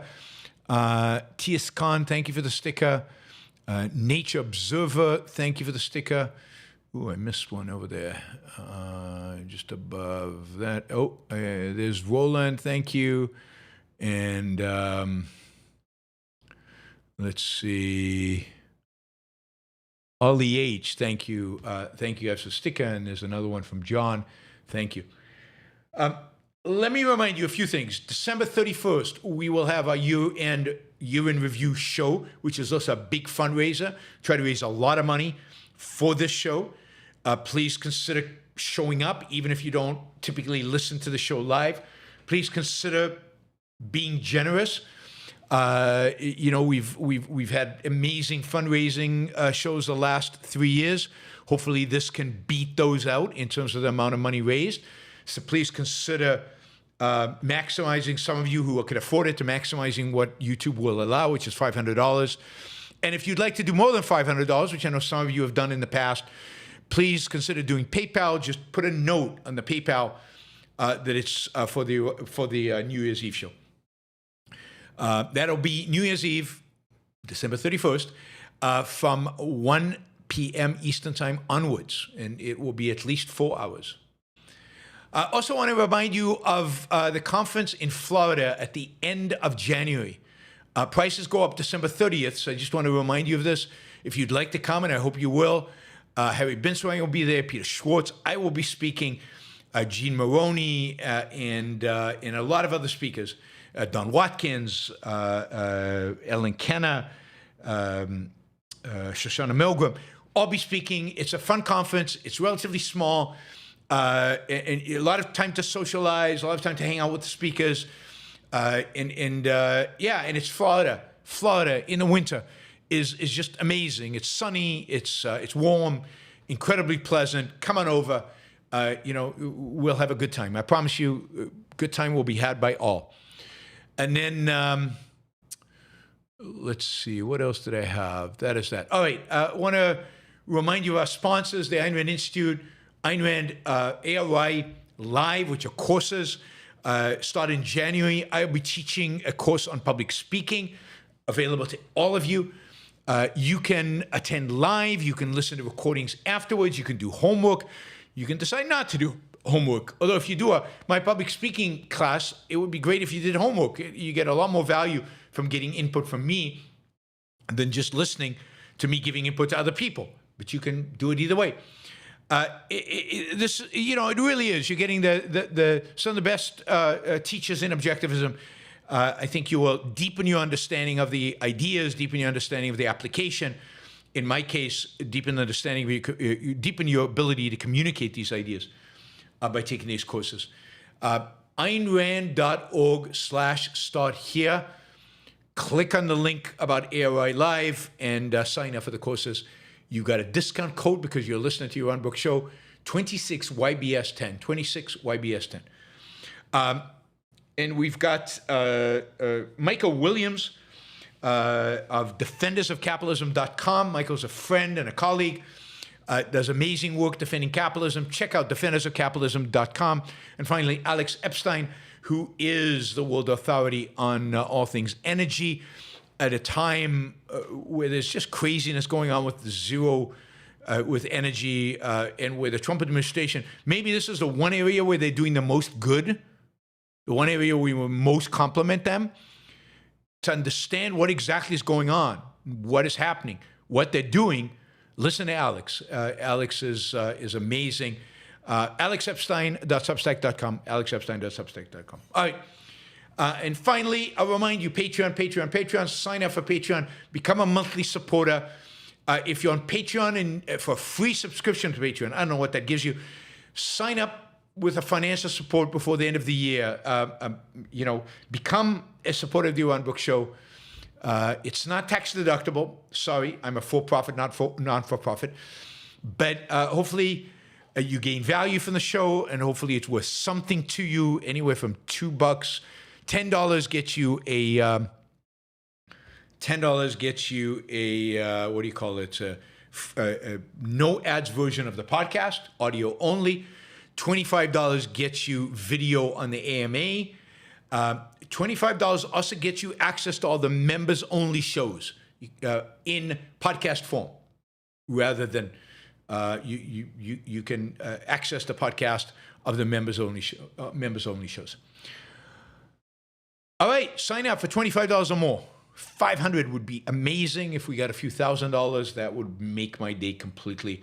If you can afford it and you gain enough value to justify $1,000 a month, please consider doing $1,000 on the Yaron Brook Show. Jeffrey, thank you for the sticker. Nick, thank you for the sticker. And then another Nick, same Nick, thank you for 2 stickers. Appreciate it. We are chipping away at our goal. We are $32 away from the second hour goal. Still $250 for the third hour goal, but which we're going to get to. We're going to get to 3 hours. Into the third hour. So please consider pushing us beyond the $500. All right, Silvanos. Haven't seen Silvanos in a while. Where have you been? Hi, Yaron. Been a while. Burnout on politics. Yeah, I can understand that. This latest spat between the conservatives has grabbed my attention. I'm deeply concerned how indifferent the younger generation are and seemingly ready to embrace some bizarre repeat history in the horizon. Yes. I mean, here's the thing about being burned out on politics.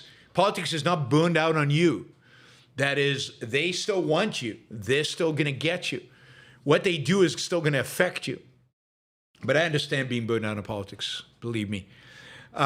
Yeah, I mean, it is very, very concerning. It is existential for this country. Not in the sense that the country will collapse, not in the sense that we're going to dark ages, not in the sense that there's going to be a war, but in the sense that we're losing the spirit that is America. We're losing what it means to be Americans. We're losing the understanding cognitively and the sense of life emotionally. And young people today are attracted to collectivistic ideas on the left and on the right, and recently on the right, that are fundamentally, in horrific ways, anti-American. And I can't think of a worse time for America, although I was watching a show the other day about the movies of 1975 and remembering how bad 1975 was. And it was really, really, really bad. I mean, there's a reason why Ayn Rand in the 1970s was as pessimistic as she was. Things were falling apart. The country was falling apart. Crime way higher than it is today. Violence, but people just disaffected and alienated and unhappy. And the movies reflected that. Dog Day Afternoon and One Flew Over the Cuckoo's Nest. I mean, great movies, but horrible themes. Of course, it's post-Watergate. Politics seems to be out of control. It's end of the Vietnam War, but nobody wants to talk about the Vietnam War. There's inflation and stagnation, so you get stagflation. Taxi Driver, good call, Taxi Driver, and a bunch of other movies that are pretty dark about America. Taxi Driver maybe the most dark of all of them. Again, very well-made movies that all become classics. But very dark about the state of the world, the state of man, the state of America. So arguably things were worse then in some respects, but in other respects, there was still a remnant of Americanism in the culture, which manifested itself in the complete crushing of McGovern in '72. And there were still intellectuals who believed in liberty and freedom and Americanism, certainly Ayn Rand. But the intellectual voices, there was just no, there were Nick Fuentes then. There were Tucker Carlson and Candace Owens then, but they were at the real fringes. They weren't at a major stage in front of 30,000 people, which is what Tucker Carlson was. So I really, from an intellectual perspective, from the perspective of Americanism, from the perspective of America, it's never been worse. Really, it's never been worse. And the stunning thing is, it's never been better financially, economically. It's 75 was horrible financially and economically. Inflation was much higher. People, affordability, in the sense of being able to afford a house. I mean, housing prices were going up much faster because of inflation. Wages were not keeping up. It's much better today, financially, economically. And yet you have the same resentment, horror, and much worse escape into evil ideas.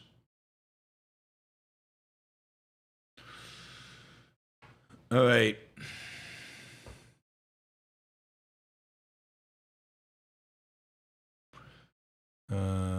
Let's see.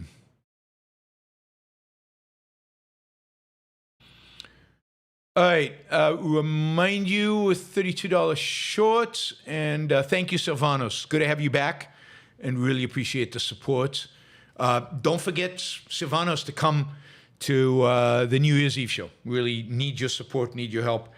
And hopefully it won't all be politics, and we'll have a bunch of good news as well. And it should be a fun show. So if you can come, it'll be great to see you guys, all of you guys there.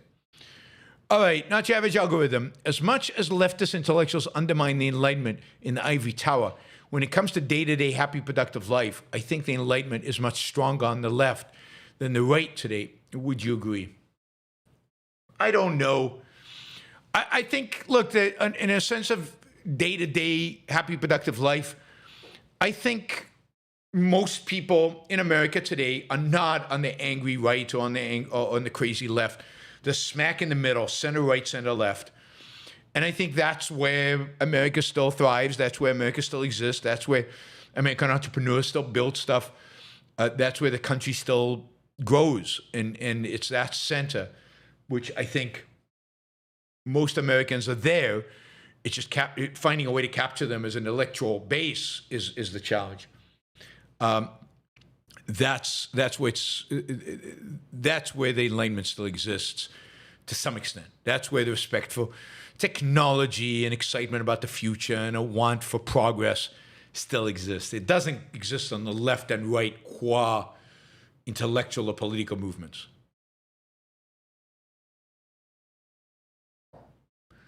Andrew, in changing one's ethics from duty to causal, would you say that oneself is one's moral authority, or reality is one's moral authority, or is a moral authority itself inapplicable and unhelpful in thinking about ethics?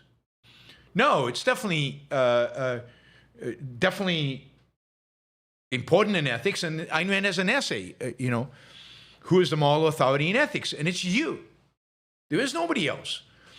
And it's you being objective about your actions in reality. So reality provides you the feedback, but you have to decide, was this right? Was this wrong? Is this good? Is this evil? Nobody can decide for you. There's no intrinsic good or intrinsic bad, evil, so it doesn't implant itself on it. It's not dependent on your emotions. You are the authority as long as you are using reason and objectivity, reference to reality, to make your decision. But you can't replace your own mind. There's nothing else that can make this for you. Ayn Rand can teach us the method. She can teach us the principles. But you have to make them your own. You have to apply them. Otherwise, it's meaningless to you. It becomes just dogma, and it's empty. Shazbot, is heritage Americanism related to the tradition of hereditary titles in European aristocracy? Yeah, I mean, it is. You could argue that America fought a revolution, that the American Revolution was against the whole idea of heritage anything. The whole point was to get away from blood, to get away from, the line of which you came. Even if some of the founders were racists and believed that America was for whites, they believed that, whites at least were all equal, at least in terms of their rights. That is, the whole point is to get away from aristocracy. And yet, heritage Americans is a harkening back to aristocracy. To everything based on blood.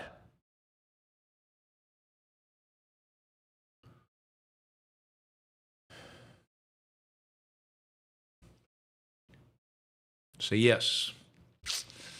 All right, Hopper Campbell has a two-part question. Will AI accelerate the Dark Ages as people offload their ability to think to this prosthetic? Once that happens, they will be completely open to cognitive manipulation, and that manipulation will be ethno-fascist. Free thought will be diminished. AI doesn't think, it spits back what is in the ether. If what is in the ether is nothing but nihilism and tribalism, propaganda, then that is the world will be very long time.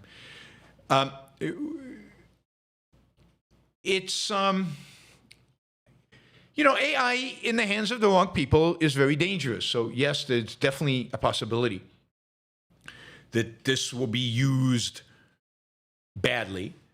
that people will become less inquisitive and less curious and less do less research for themselves, less independent in terms of their thinking. That is all possible, absolutely. But it's not inevitable. It's a tool, AI. And it's a tool, it's a very powerful tool for those of us who believe in liberty and freedom, if we use it right. So creating content, getting content out there so that AI learns off of that content amongst all the rest that it's learning from, is really important for the good guys. So that AI is not just limited to the horrible bad stuff.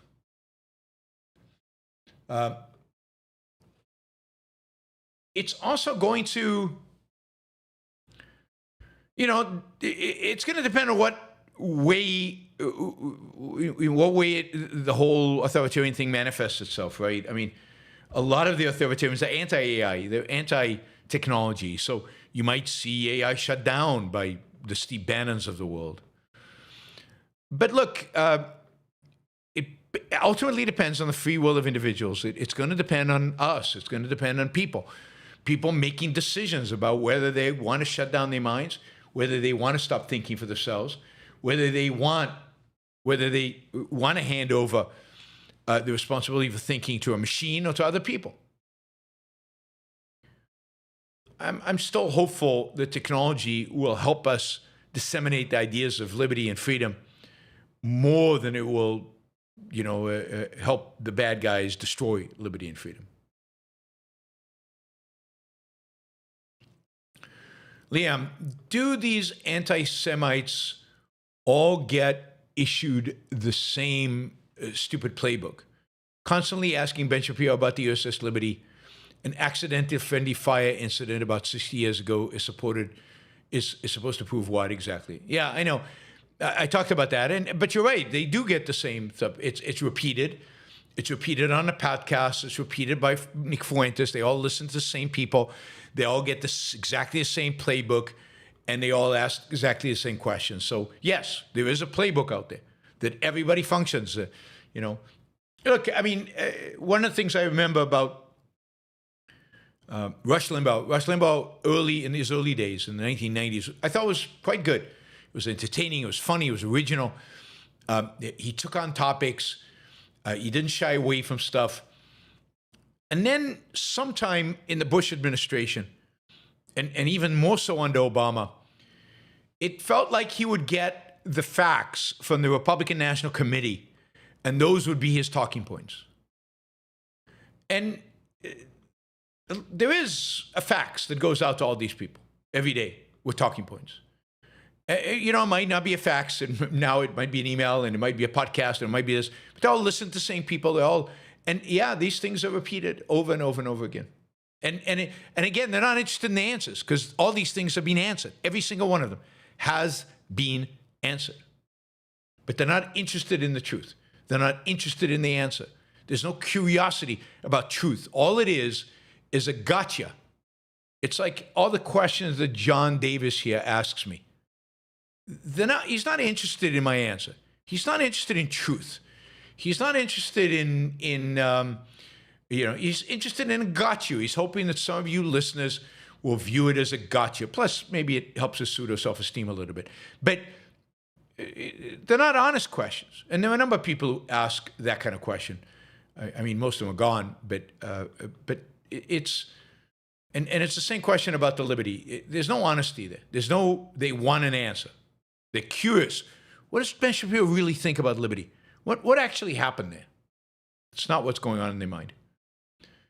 Michael, do you find it takes people decades to dislodge bad ideas from the subconscious?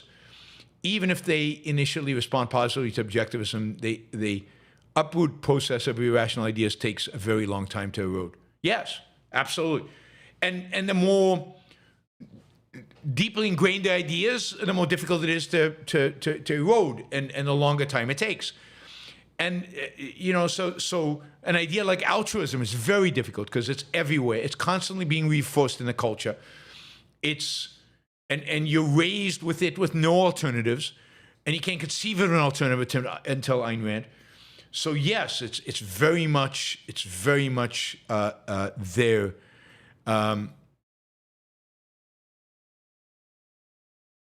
Yes, very difficult. The deeper the issues, and that's why I think most objectivists are still fighting off elements of Christian dogma. So, for example, not the dogma itself, but the rationalism, the viewing morality as commandments, viewing Ayn Rand's philosophy as dogma, just like religion is dogma. I think all of us struggle with altruism. Altruism is probably the most difficult, because morality is the most difficult to uproot once you've lived a whole life based on it. Not a whole life. Once you've lived your early life based on it, and everybody around you reinforces it. Ron, school sent my son home with chickenpox. Nurse saw it. I kept him home till recovery. Now they demand doctor note after the fact.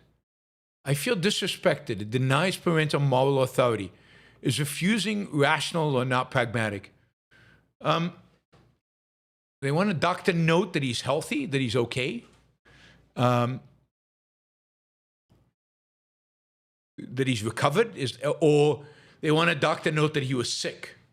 Well, wanting a doctor note that he was sick if the school was the one who sent him home for chickenpox is kind of stupid. I can understand them wanting a note that he's fully recovered and he's not contagious anymore. That I can understand, and maybe they need that from a doctor. But and if everybody knows he's okay, he's okay. But for the time, it's bureaucracy. It's not anybody. It's just they're filling in a form. They're dotting the I's and crossing the T's, and it is disrespectful, particularly given that they sent him home. What is a doctor gonna do now, right? I don't know if a doctor saw him when he was sick.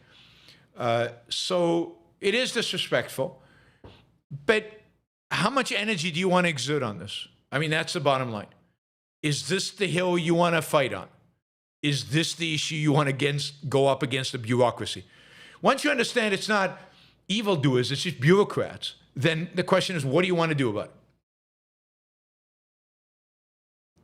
Yeah, they're just following idiotic rules. So are these the rules you want to fight? Is this the hill you want to, sweat on? You have to make that decision.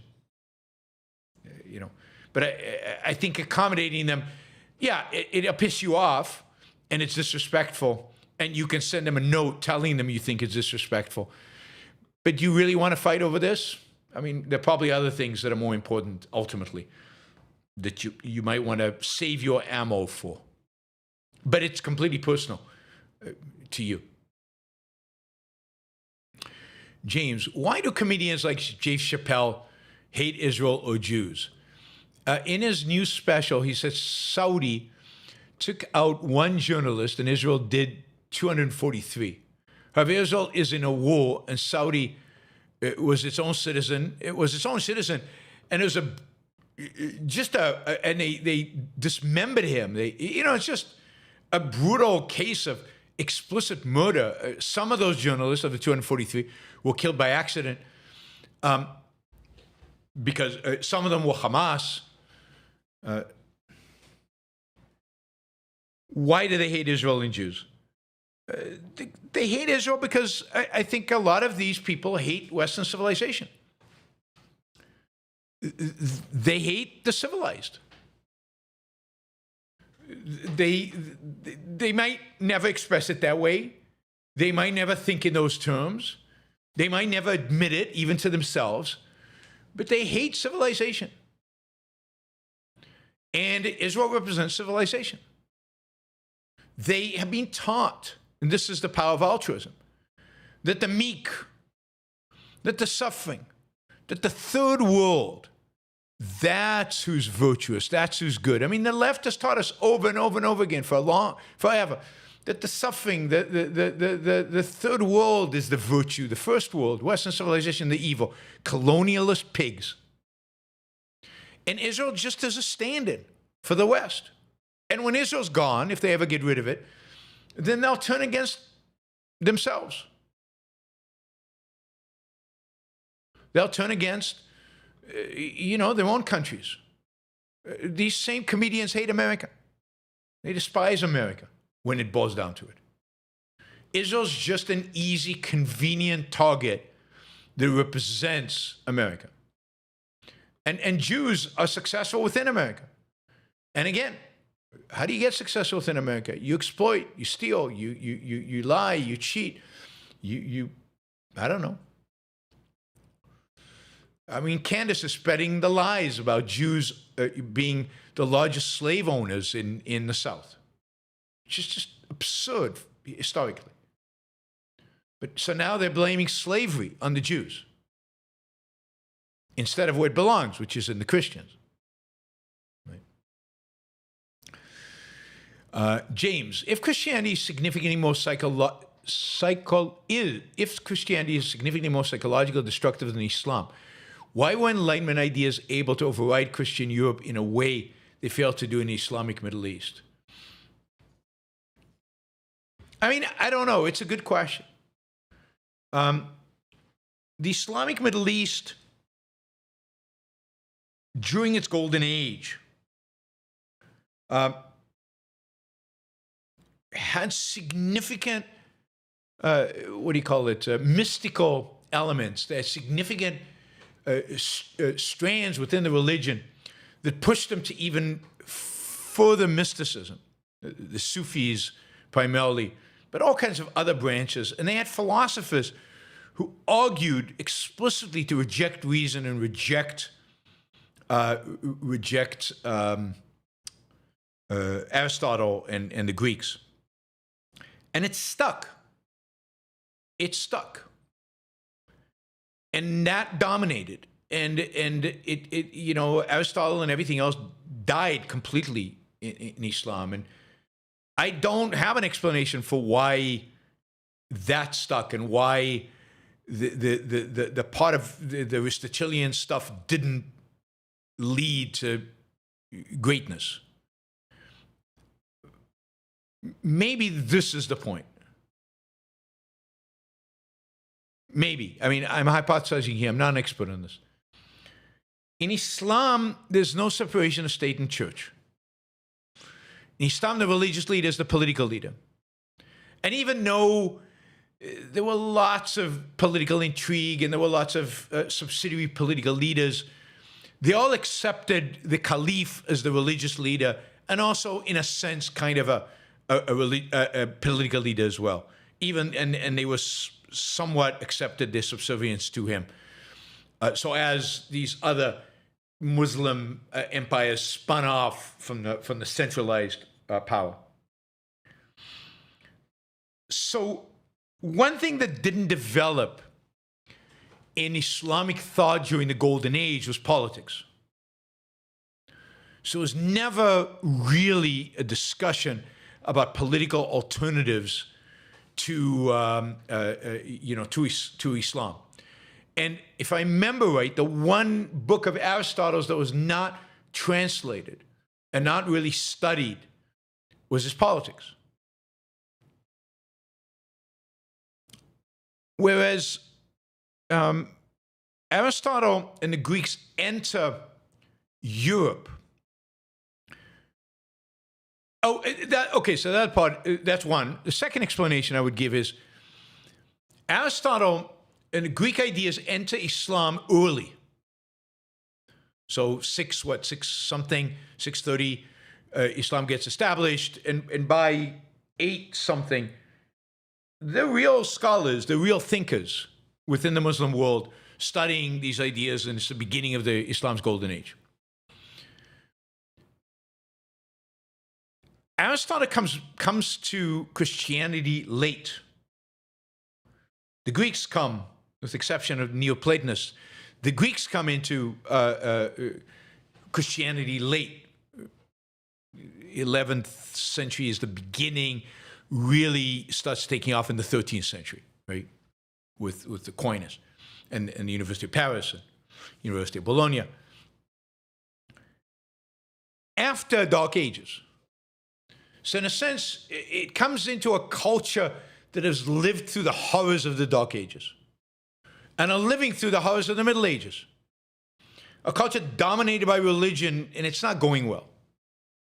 I think there's much more openness to better ideas.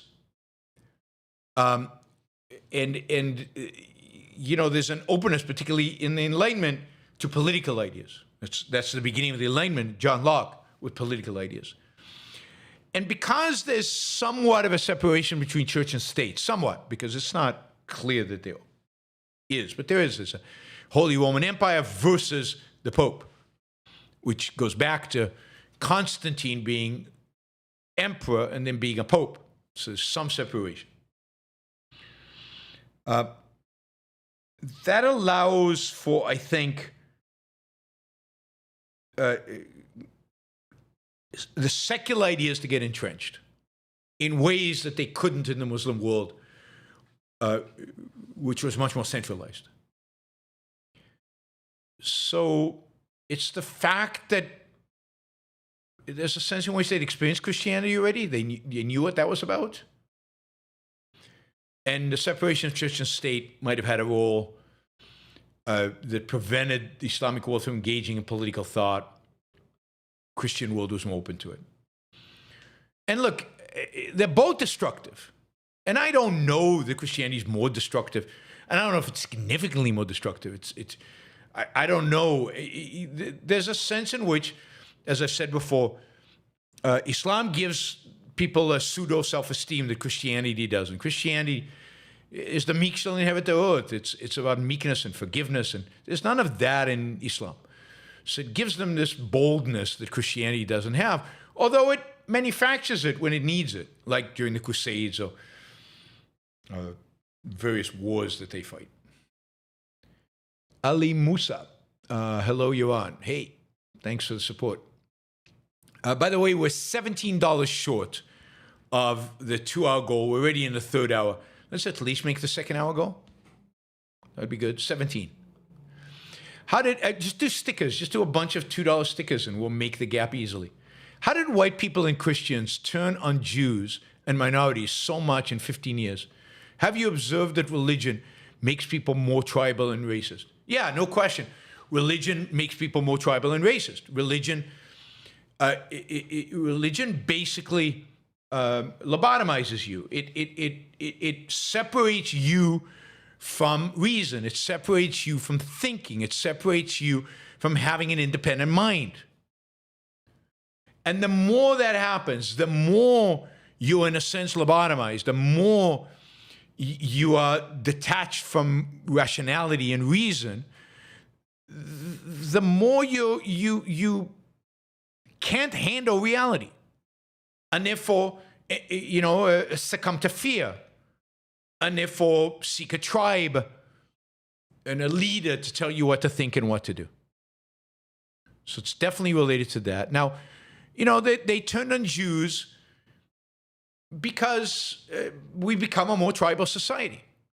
We become more collectivistic, we become more tribal, and we become that partially because of the ideas of, partially because of religion, but because there was no alternative to religion on kind of the left. The old left would present reason, a perverted sense of reason, but reason as an alternative. Don't go with religion, don't go with tribalism, think. Now, the left, the alternative to tribalism and religion is wokeism, which is just as bad as religion, which is just as tribal, just as altruistic, just as mindless, just as anti-reason. And the consequence of that is they embraced racism as well. So, society, culture, history is driven by ideas. Postmodern, intersectional, post-colonial, whatever you want to call them, woke ideas, combined with Christianity as the alternative, will only lead to racism and tribalism and collectivism of all its forms. All right, Silvanos, thanks for the sticker. Exit, thank you for the sticker. Really appreciate it. All right, not your average algorithm. Vivek is challenging conservatives on surging anti-Indian hate. There will be a reformation once MAGA collapses in on itself. I hope so. I mean, I don't know how influential Vivek is within the conservative movement. Here's the question you have to ask yourself.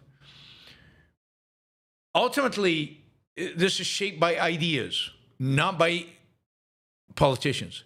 Who are the intellectuals who are going to save the conservative movement, who are going to save the right from these racists? Who are they? Where are they? I mean, the best are the never-Trumpers, but they're never going to be invited back. So who are they? I don't know. Vivek might try to do it as a politician. And even he is pretty bad on some of these issues, as we saw when he was running for president. But where's the intellectual backup? James, have you ever discussed slavery through the Old Testament or Quran or religion as a whole? Recently found out that most people do not know it is in them. Oh, yeah. I mean, God tells the Jews how to treat their slaves. Of course, Jews are enslaved by the Egyptians. Jews enslaves the people that they defeat in battle. Christians own slaves throughout the world. Certainly the Byzantine Empire had vast numbers of slaves. The Roman Empire under Christian emperors had slaves. In the Middle Ages, when Christians could afford slaves, they had slaves. Slaves were expensive. Slave trade thrived under Christianity. And of course, Islam is notorious for slave ownership to this day. But Islam allows slavery, again, talks about treating slaves. The slave trade out of Africa, north and east towards the Arab world, was just as big, if not bigger, than the slave trade west to the New World. Arabs have used Africa as a source of slaves for a very, very long time. Muslims, Islam has. So all religion endorsed slavery. It is true that among the abolitionists, certain types of Christians, certain Christian sects, like the Quakers, were very, very heavily represented. So Quakers were very anti-slavery. There might be one or two other denominations of Christianity that were very anti-slavery. But it's also true that the Southern slave owners all used Christianity as a defense for slavery. But slavery it goes back to ancient Greece. Aristotle defends slavery. So slavery was just as an accepted part of life, back in ancient times. It's an achievement to understand that slavery is wrong. It's an achievement of the Enlightenment, not an achievement of Christianity. There's some thinkers in Greece that think slavery is wrong. There's some thinkers in Christianity that think slavery is wrong. But the first time that it becomes a cultural movement, a cultural phenomena that people think slavery is wrong, is the Enlightenment.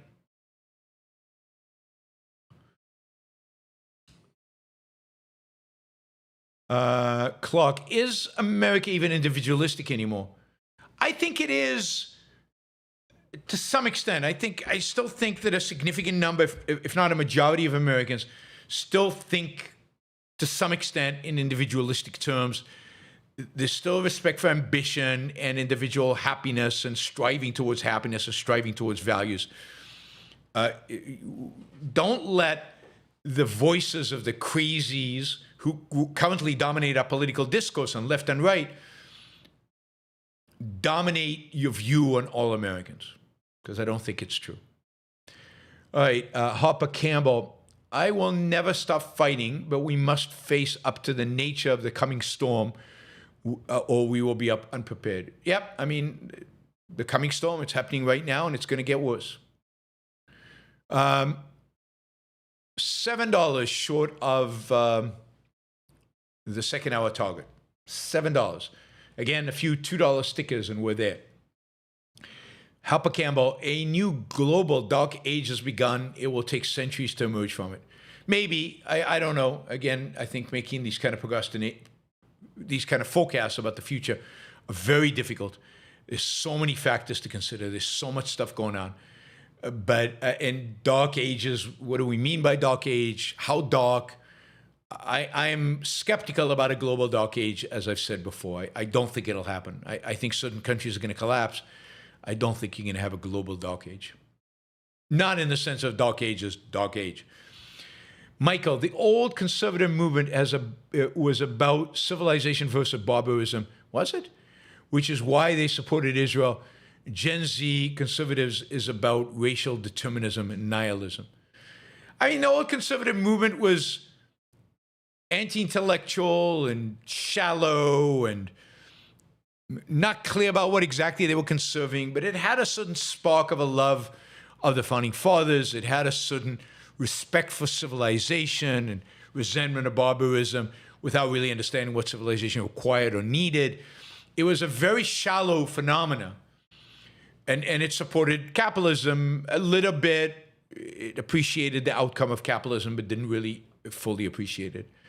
But it is true that the conservatives are completely different today. They have no appreciation of civilization, no appreciation of the founding fathers, no appreciation of capitalism. It is a deterministic and nihilistic movement. Andrew, hate is when conservatives say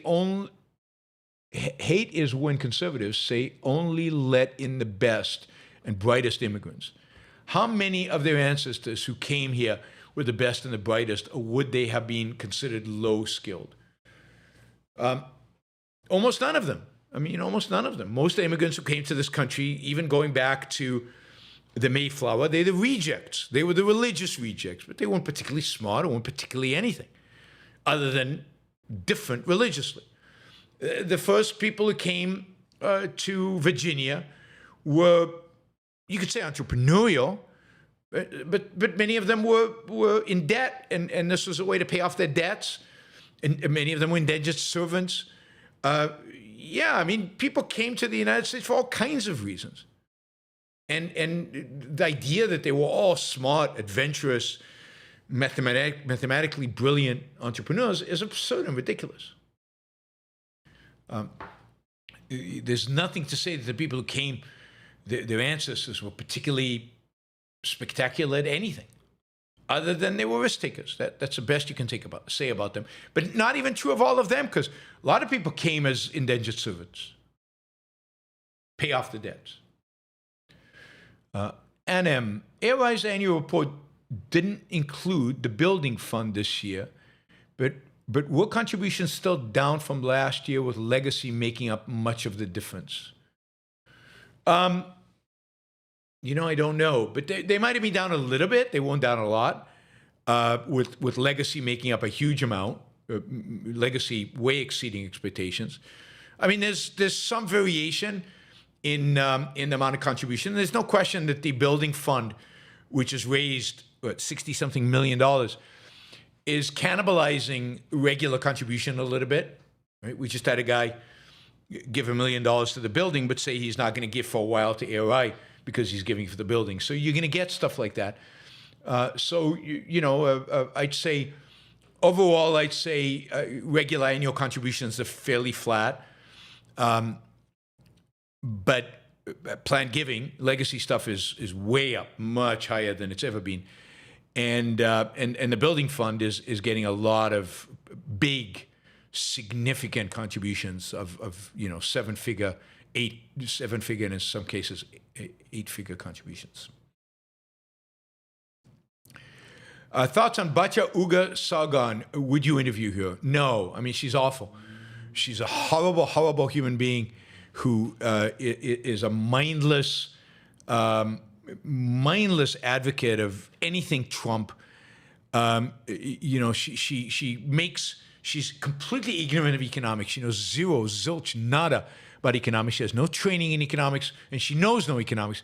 And yet she goes out and makes these grand statements about tariffs, about this, about the state of economics, about affordability, about inflation. She knows nothing about these things, and she has no sense of herself, of what she can talk about, what she shouldn't talk about. I mean, I have no respect for this woman. She's 100% brainwashed, what I called a Trump zombie. just mouthing Trumpisms. And she comes from the left, which is not surprising. Liam, go and eat shit. J.D. Vance explodes at Nick Fuentes over racist slur against Usha. Yes, but he only did it because it was Usha. He said, you don't attack my family, da-da-da-da-da. He said this in this interview. And then he defends Tucker Carlson. So it's not against racism or racists. It's against that particular slur, against his wife. He's standing up for his wife, not against racism. Big difference. I like numbers. You do DNA test ancestries. Race is a construct. Ancestry is not a construct, but race is. You have an ancestry. You have a family tree. You can figure out where your DNA comes from. That doesn't make it race. Indeed, it turns out most of our DNA comes from all over the place. And how far back do you want, to define race? So race is a construct, and ancestry is not. DNA is not. The fact that your DNA comes from ancestors who lived in particular places at particular times is not. It's just nothing about race. You might be European, or you might have some genes from Africa and some genes from Asia, and you might have genes from the Middle East, and what does that make you? What's the race? What's my race? What's my race? Can anybody tell me what my race is? I don't know I don't even know how to approach the question. Am I white? Is that a race? Am I European? Is that a race? Am I Jewish? Is that a race? I'm 100%. I'm purebred. I'm 100% Ashkenazi Jew. I am not, right? 100% Ashkenazi Jew. So what? What race does that make me? It means my ancestors all married within the Jewish communities they lived in for a very long time. I take no satisfaction or pride in that. I couldn't, because it's not me, it's them. Anyway, but I don't think that was a good thing necessarily. For a very long time, they married among each other, right, within their little villages and within their towns, all from the same area in either Poland or Lithuania. So does that make me what? But if you go far back enough, right? I forget what they call this, but if you go far back enough, I have ancestors who are related to Northern Asians who are related to the people who crossed over into America. So if you go far back enough, I have a what do you call it? My God, I forget the 23 thing. I'm related to Native Americans, because the same Cossacks who, I don't know, raped my great ancestor, also crossed the Bering Straits into America. Wasn't Cossacks exactly, some Asian tribe. What is it all? What difference does it make? What relevance does that have? And what race does that make me? And what race does it make my kids? My wife's mother was born in Morocco, so that make her African? But she's kind of white, so, well, not white, but she's fair-skinned. She's not dark-skinned. Does that still make her African? I mean, many generations in Morocco. How many generations do you have to be in Morocco to be African? But she has a lot of, Hispanic origins. So does that make her, what does that make her? And of course, they were all Jews, at least going back a long time. Again, but Judaism is not a race. Jewish is not a race. And her father was born in Uzbekistan. So he's Asian, pretty straightforward, I guess. But he was also Jewish. Does that make a difference? It doesn't mean anything. It's all bullshit. It's all bullshit. Richard, just joined. Merry Christmas. My Chinese wife is more American than most. I'm sure she is. Heritage Americans, don't forget to join the New Year's show. Yes, all of you, don't forget to join the New Year's show. It's great to see you, Richard. Weren't we going to do something? Wasn't there something about a wedding? I can't remember. Was there something we were supposed to do? Anyway, good to see you here. Thanks for the support. Really appreciate it. John Davis, here's the question, right? He's not interested in my answer. Just remember this. And I've answered this exact same question, I think, a year or two ago from the same person. Is Charles Murray, whose wife's a Laotian, is Charles Murray, whose wife is Laotian, thinks ethnic gaps in intelligence have a genetic component, a tribalist? Why don't you debate him? I would debate him. Charles Murray is somebody I would debate. Is he a tribalist? He's definitely a collectivist. I don't think he's quite a tribalist. I think there's elements in Charles Murray where he thinks for himself. I've met Charles Murray. We've talked. But I do think he's a collectivist. I definitely think he's a collectivist. He thinks in terms of groups. It's why he would even run this test. I didn't know his wife was a Laotian. I'm not sure that matters. But he's definitely a collectivist. This whole analysis, the way he thinks about America, the way he analyzes data, the way he analyzes the culture is very collectivistic.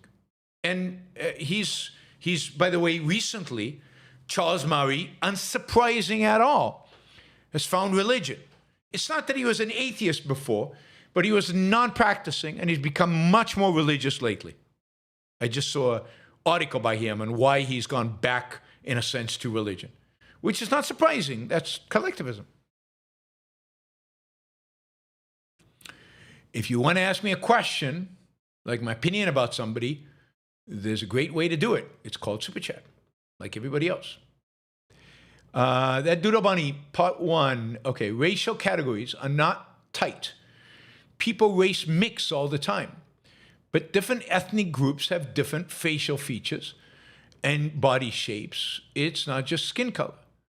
You can argue racial differences are superficial and non-essential.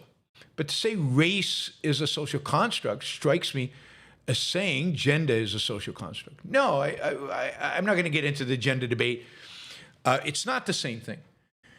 People come from different places, and they definitely have different characteristics. But since they are not really relevant to anything, what is the purpose of the, what do you call it? A concept has to have a purpose. There has to be a reason why we created. What's the purpose of race? What does it function as? What does it function as? And how are we supposed to deal with it when you have all these mixtures? And indeed, most of us are mixtures if we look deep enough into our DNA. Now, you can say it's a shortcut to say somebody's from a particular geographic area, but that's, if I say somebody's Asian, I'm not talking about their race. I'm talking about the fact that they have Asian features, and they probably have some ancestor who came from the Asian region. But is that a race in a sense in which the people who really care about race talk about it? I can call somebody African. That's, but African's a little ambiguous. Black African versus a white African, because not white in the sense of a South African, but white in the sense of a Northern African. It's just the concept is useless. It just adds no value. It serves no cognitive function. And then when you get to Europe, originally, Europe was divided up into races. The whole point is, the reality is, Germans and Northern Europeans have very different facial features, skin color, color eyes and color hair than Southern Europeans. So those two different races. And what purpose does that serve? What value do you get from that? Now, look, there's absolutely value to knowing your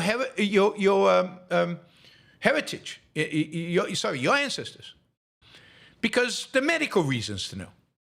So, being 100% Ashkenazi Jews, there's certain diseases that I'm more likely to get than other people.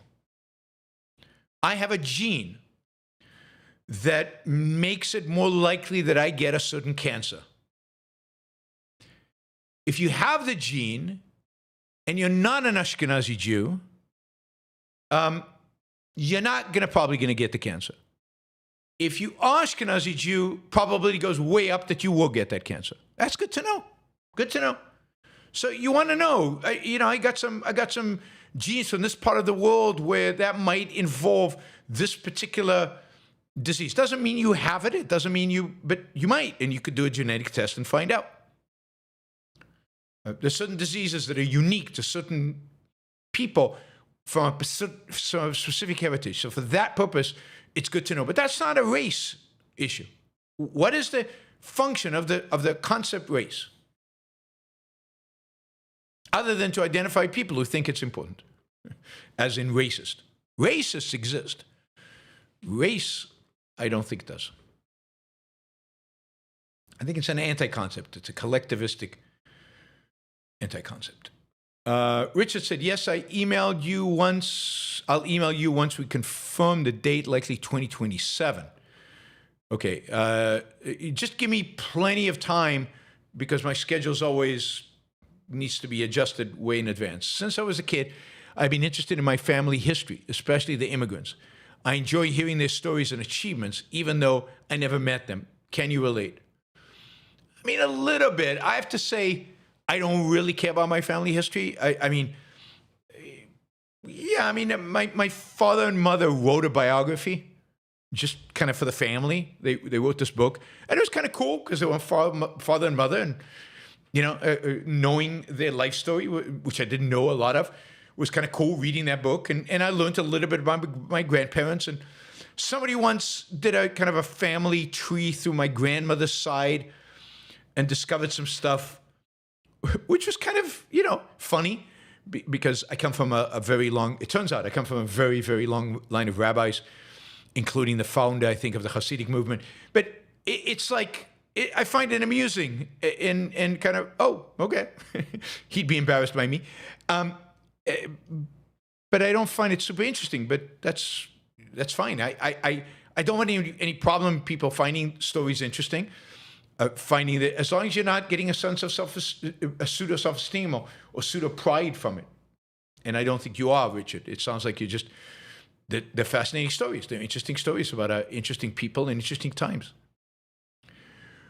Wes, thank you, Wes. Really appreciate it. We've blown through the third hour goal now. Oh, we haven't blown through it, but we're getting very close to the third hour goal because of Richard and Wes and a few others. Thank you. This is for doing a long show today. Surprise, you're still going. Yep. We're well into our third hour. Thank you, Wes. Really appreciate it. All right, we got a few more questions. Let's get through these and try to make sure we don't go into the fourth hour.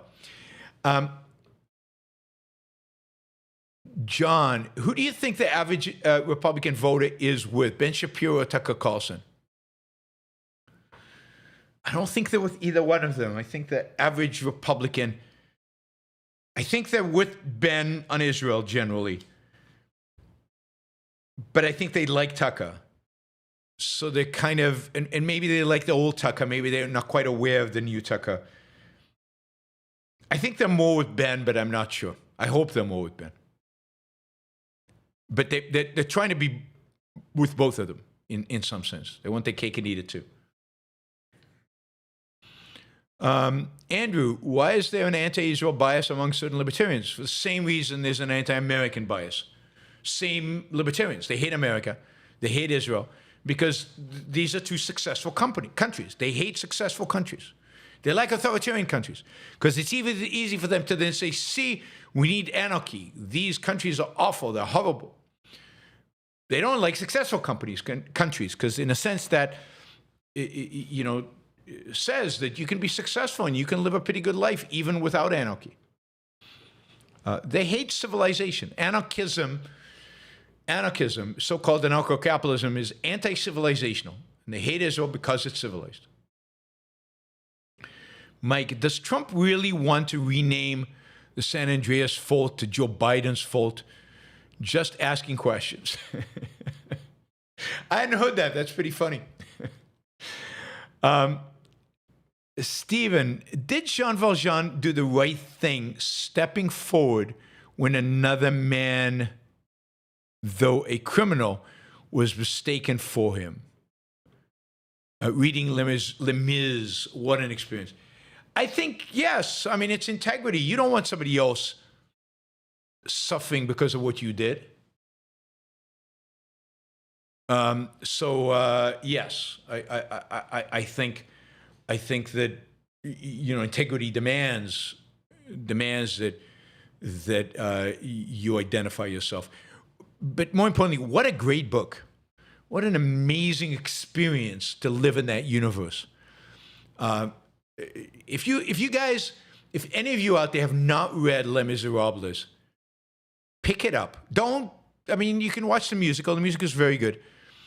But there's nothing like reading that novel and just being in that universe. Being in that universe.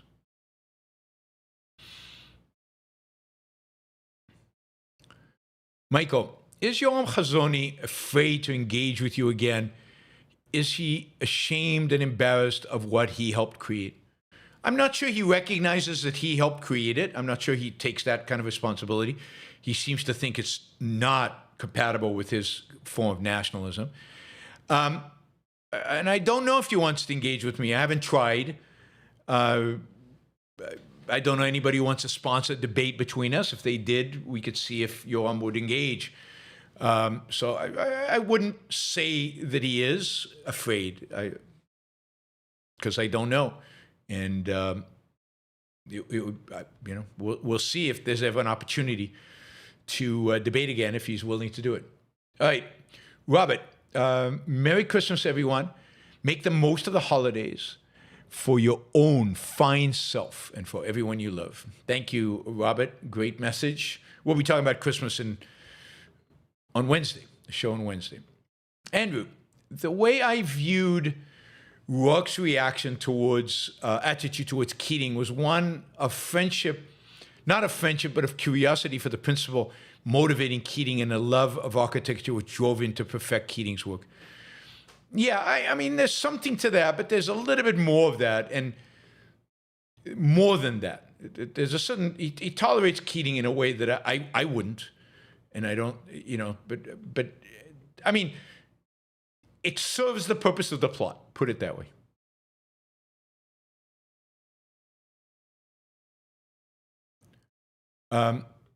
Lone dissenter, interviewing someone is a trade. Why isn't interviewing a villain with a huge audience a winning trade? You refute them, dislodge their fringe followers, and raise your profile at their expense. Well, but it depends who the villain is. If the villain is really evil, then you've just given credit, established that it's worthy to debate a villain, a really evil character. Some evil characters won't actually let you engage a debate. They behave horribly. Whatever, if they're real villains, the people on the fringe should easily reject them anyway. What am I going to do to change any Fuentes, anybody who listens to Fuentes, who agrees with Fuentes' mind? What, I'm going to show he's wrong? The fact that he's wrong is accessible to every single one of them, directly, easily. I've got nothing to gain other than making it, giving credibility to Fuentes. His ideas are not credible. If you agree with Fuentes, you're already a monster. I have no business talking to you. If you can't see through his stupidity, then you're too dumb for me to talk to you. Now, and the same, by the way, right now, Tucker and Candace. But would I debate Would I debate Yoram Chazoni? Yes, I have, even though I think he's wrong. And bad in a sense of the ideas are antagonistic to mine. Would I debate, I don't know, somebody like J.P. Vance or Vivek or I don't know, come up with a character. But there's a certain level of evil and dumbness, stupidity, that there's nothing for me to be gained other than to sanction their existence. And sanctioning, I mean, to Charlie Cook's credit, Charlie Cook really was upset with what's his name? God, the Christian Indian Republican, I forget the guy's name. Anyway, he went and debated Fuentes. And Charlie was really upset at him because he said it legitimizes Fuentes. Fuentes' ideas are not worthy of debate. They're worthy of ridicule. And I can do just as well to ridicule them by ridiculing them on my platform. No, it's the guy who debated Fuentes, and I can't remember his name. I mean, I can see his face. His name is on the tip of my tongue, but it won't come to me because my mind is, on names. Names just don't come. Everything else is better than ever. Dinesh D'Souza, thank you, guys. Appreciate that. Dinesh D'Souza. This is a few years ago when Cook was alive and Dinesh D'Souza debated Fuentes. And Charlie Cook was upset at him, and he was right. It was one more step in elevating Fuentes to credible. Okay, Andrew, by the way, we're only $48 short of our third hour goal. On Objectivism's view of the stature of man, Rand said belief in God implies an inferiority complex for man, who's lower than this ineffable superior being, when in fact man is nature's highest being. Yeah, absolutely. And of course, God is the creation of man. So it's even more ridiculous given that. But yes, and this is what my opposition to cathedrals. Cathedrals want you to look up, worship, see your own smallness. And I resent that, reject that. I like numbers. Is it wrong to wonder why Ashkenazi Jews had so much success per capita versus other groups once they integrated into U.S. and European culture? Yeah, it is not wrong to wonder. It's interesting. It's an interesting phenomenon. But to attribute that to genes is ridiculous. It's got to do with culture. It's got to do with multi-dimensions of culture. And yeah, maybe there's some respect in which, they have, slightly higher horsepower on average. But the fact is, it's only on average, and again, at the extreme. But it's just wondering. It wouldn't change, if you're an individualist, it wouldn't change your perception of any particular Ashkenazi Jew. But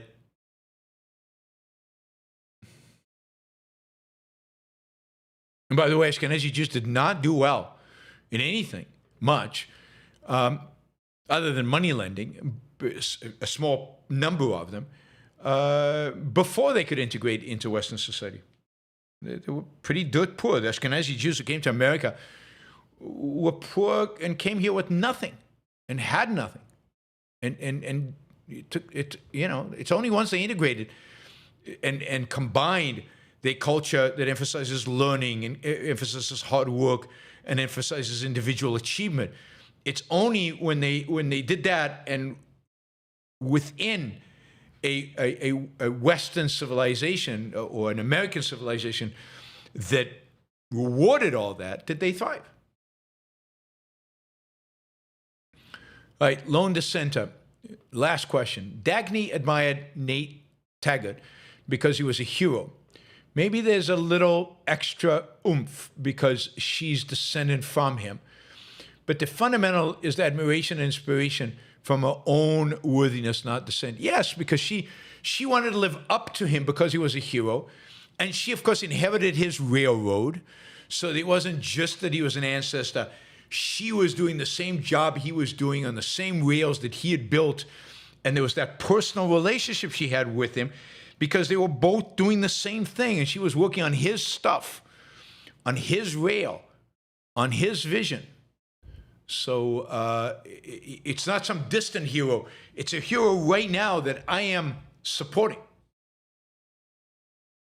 But it's not about being her grandfather. It's about being right here in the rails, in a sense, right?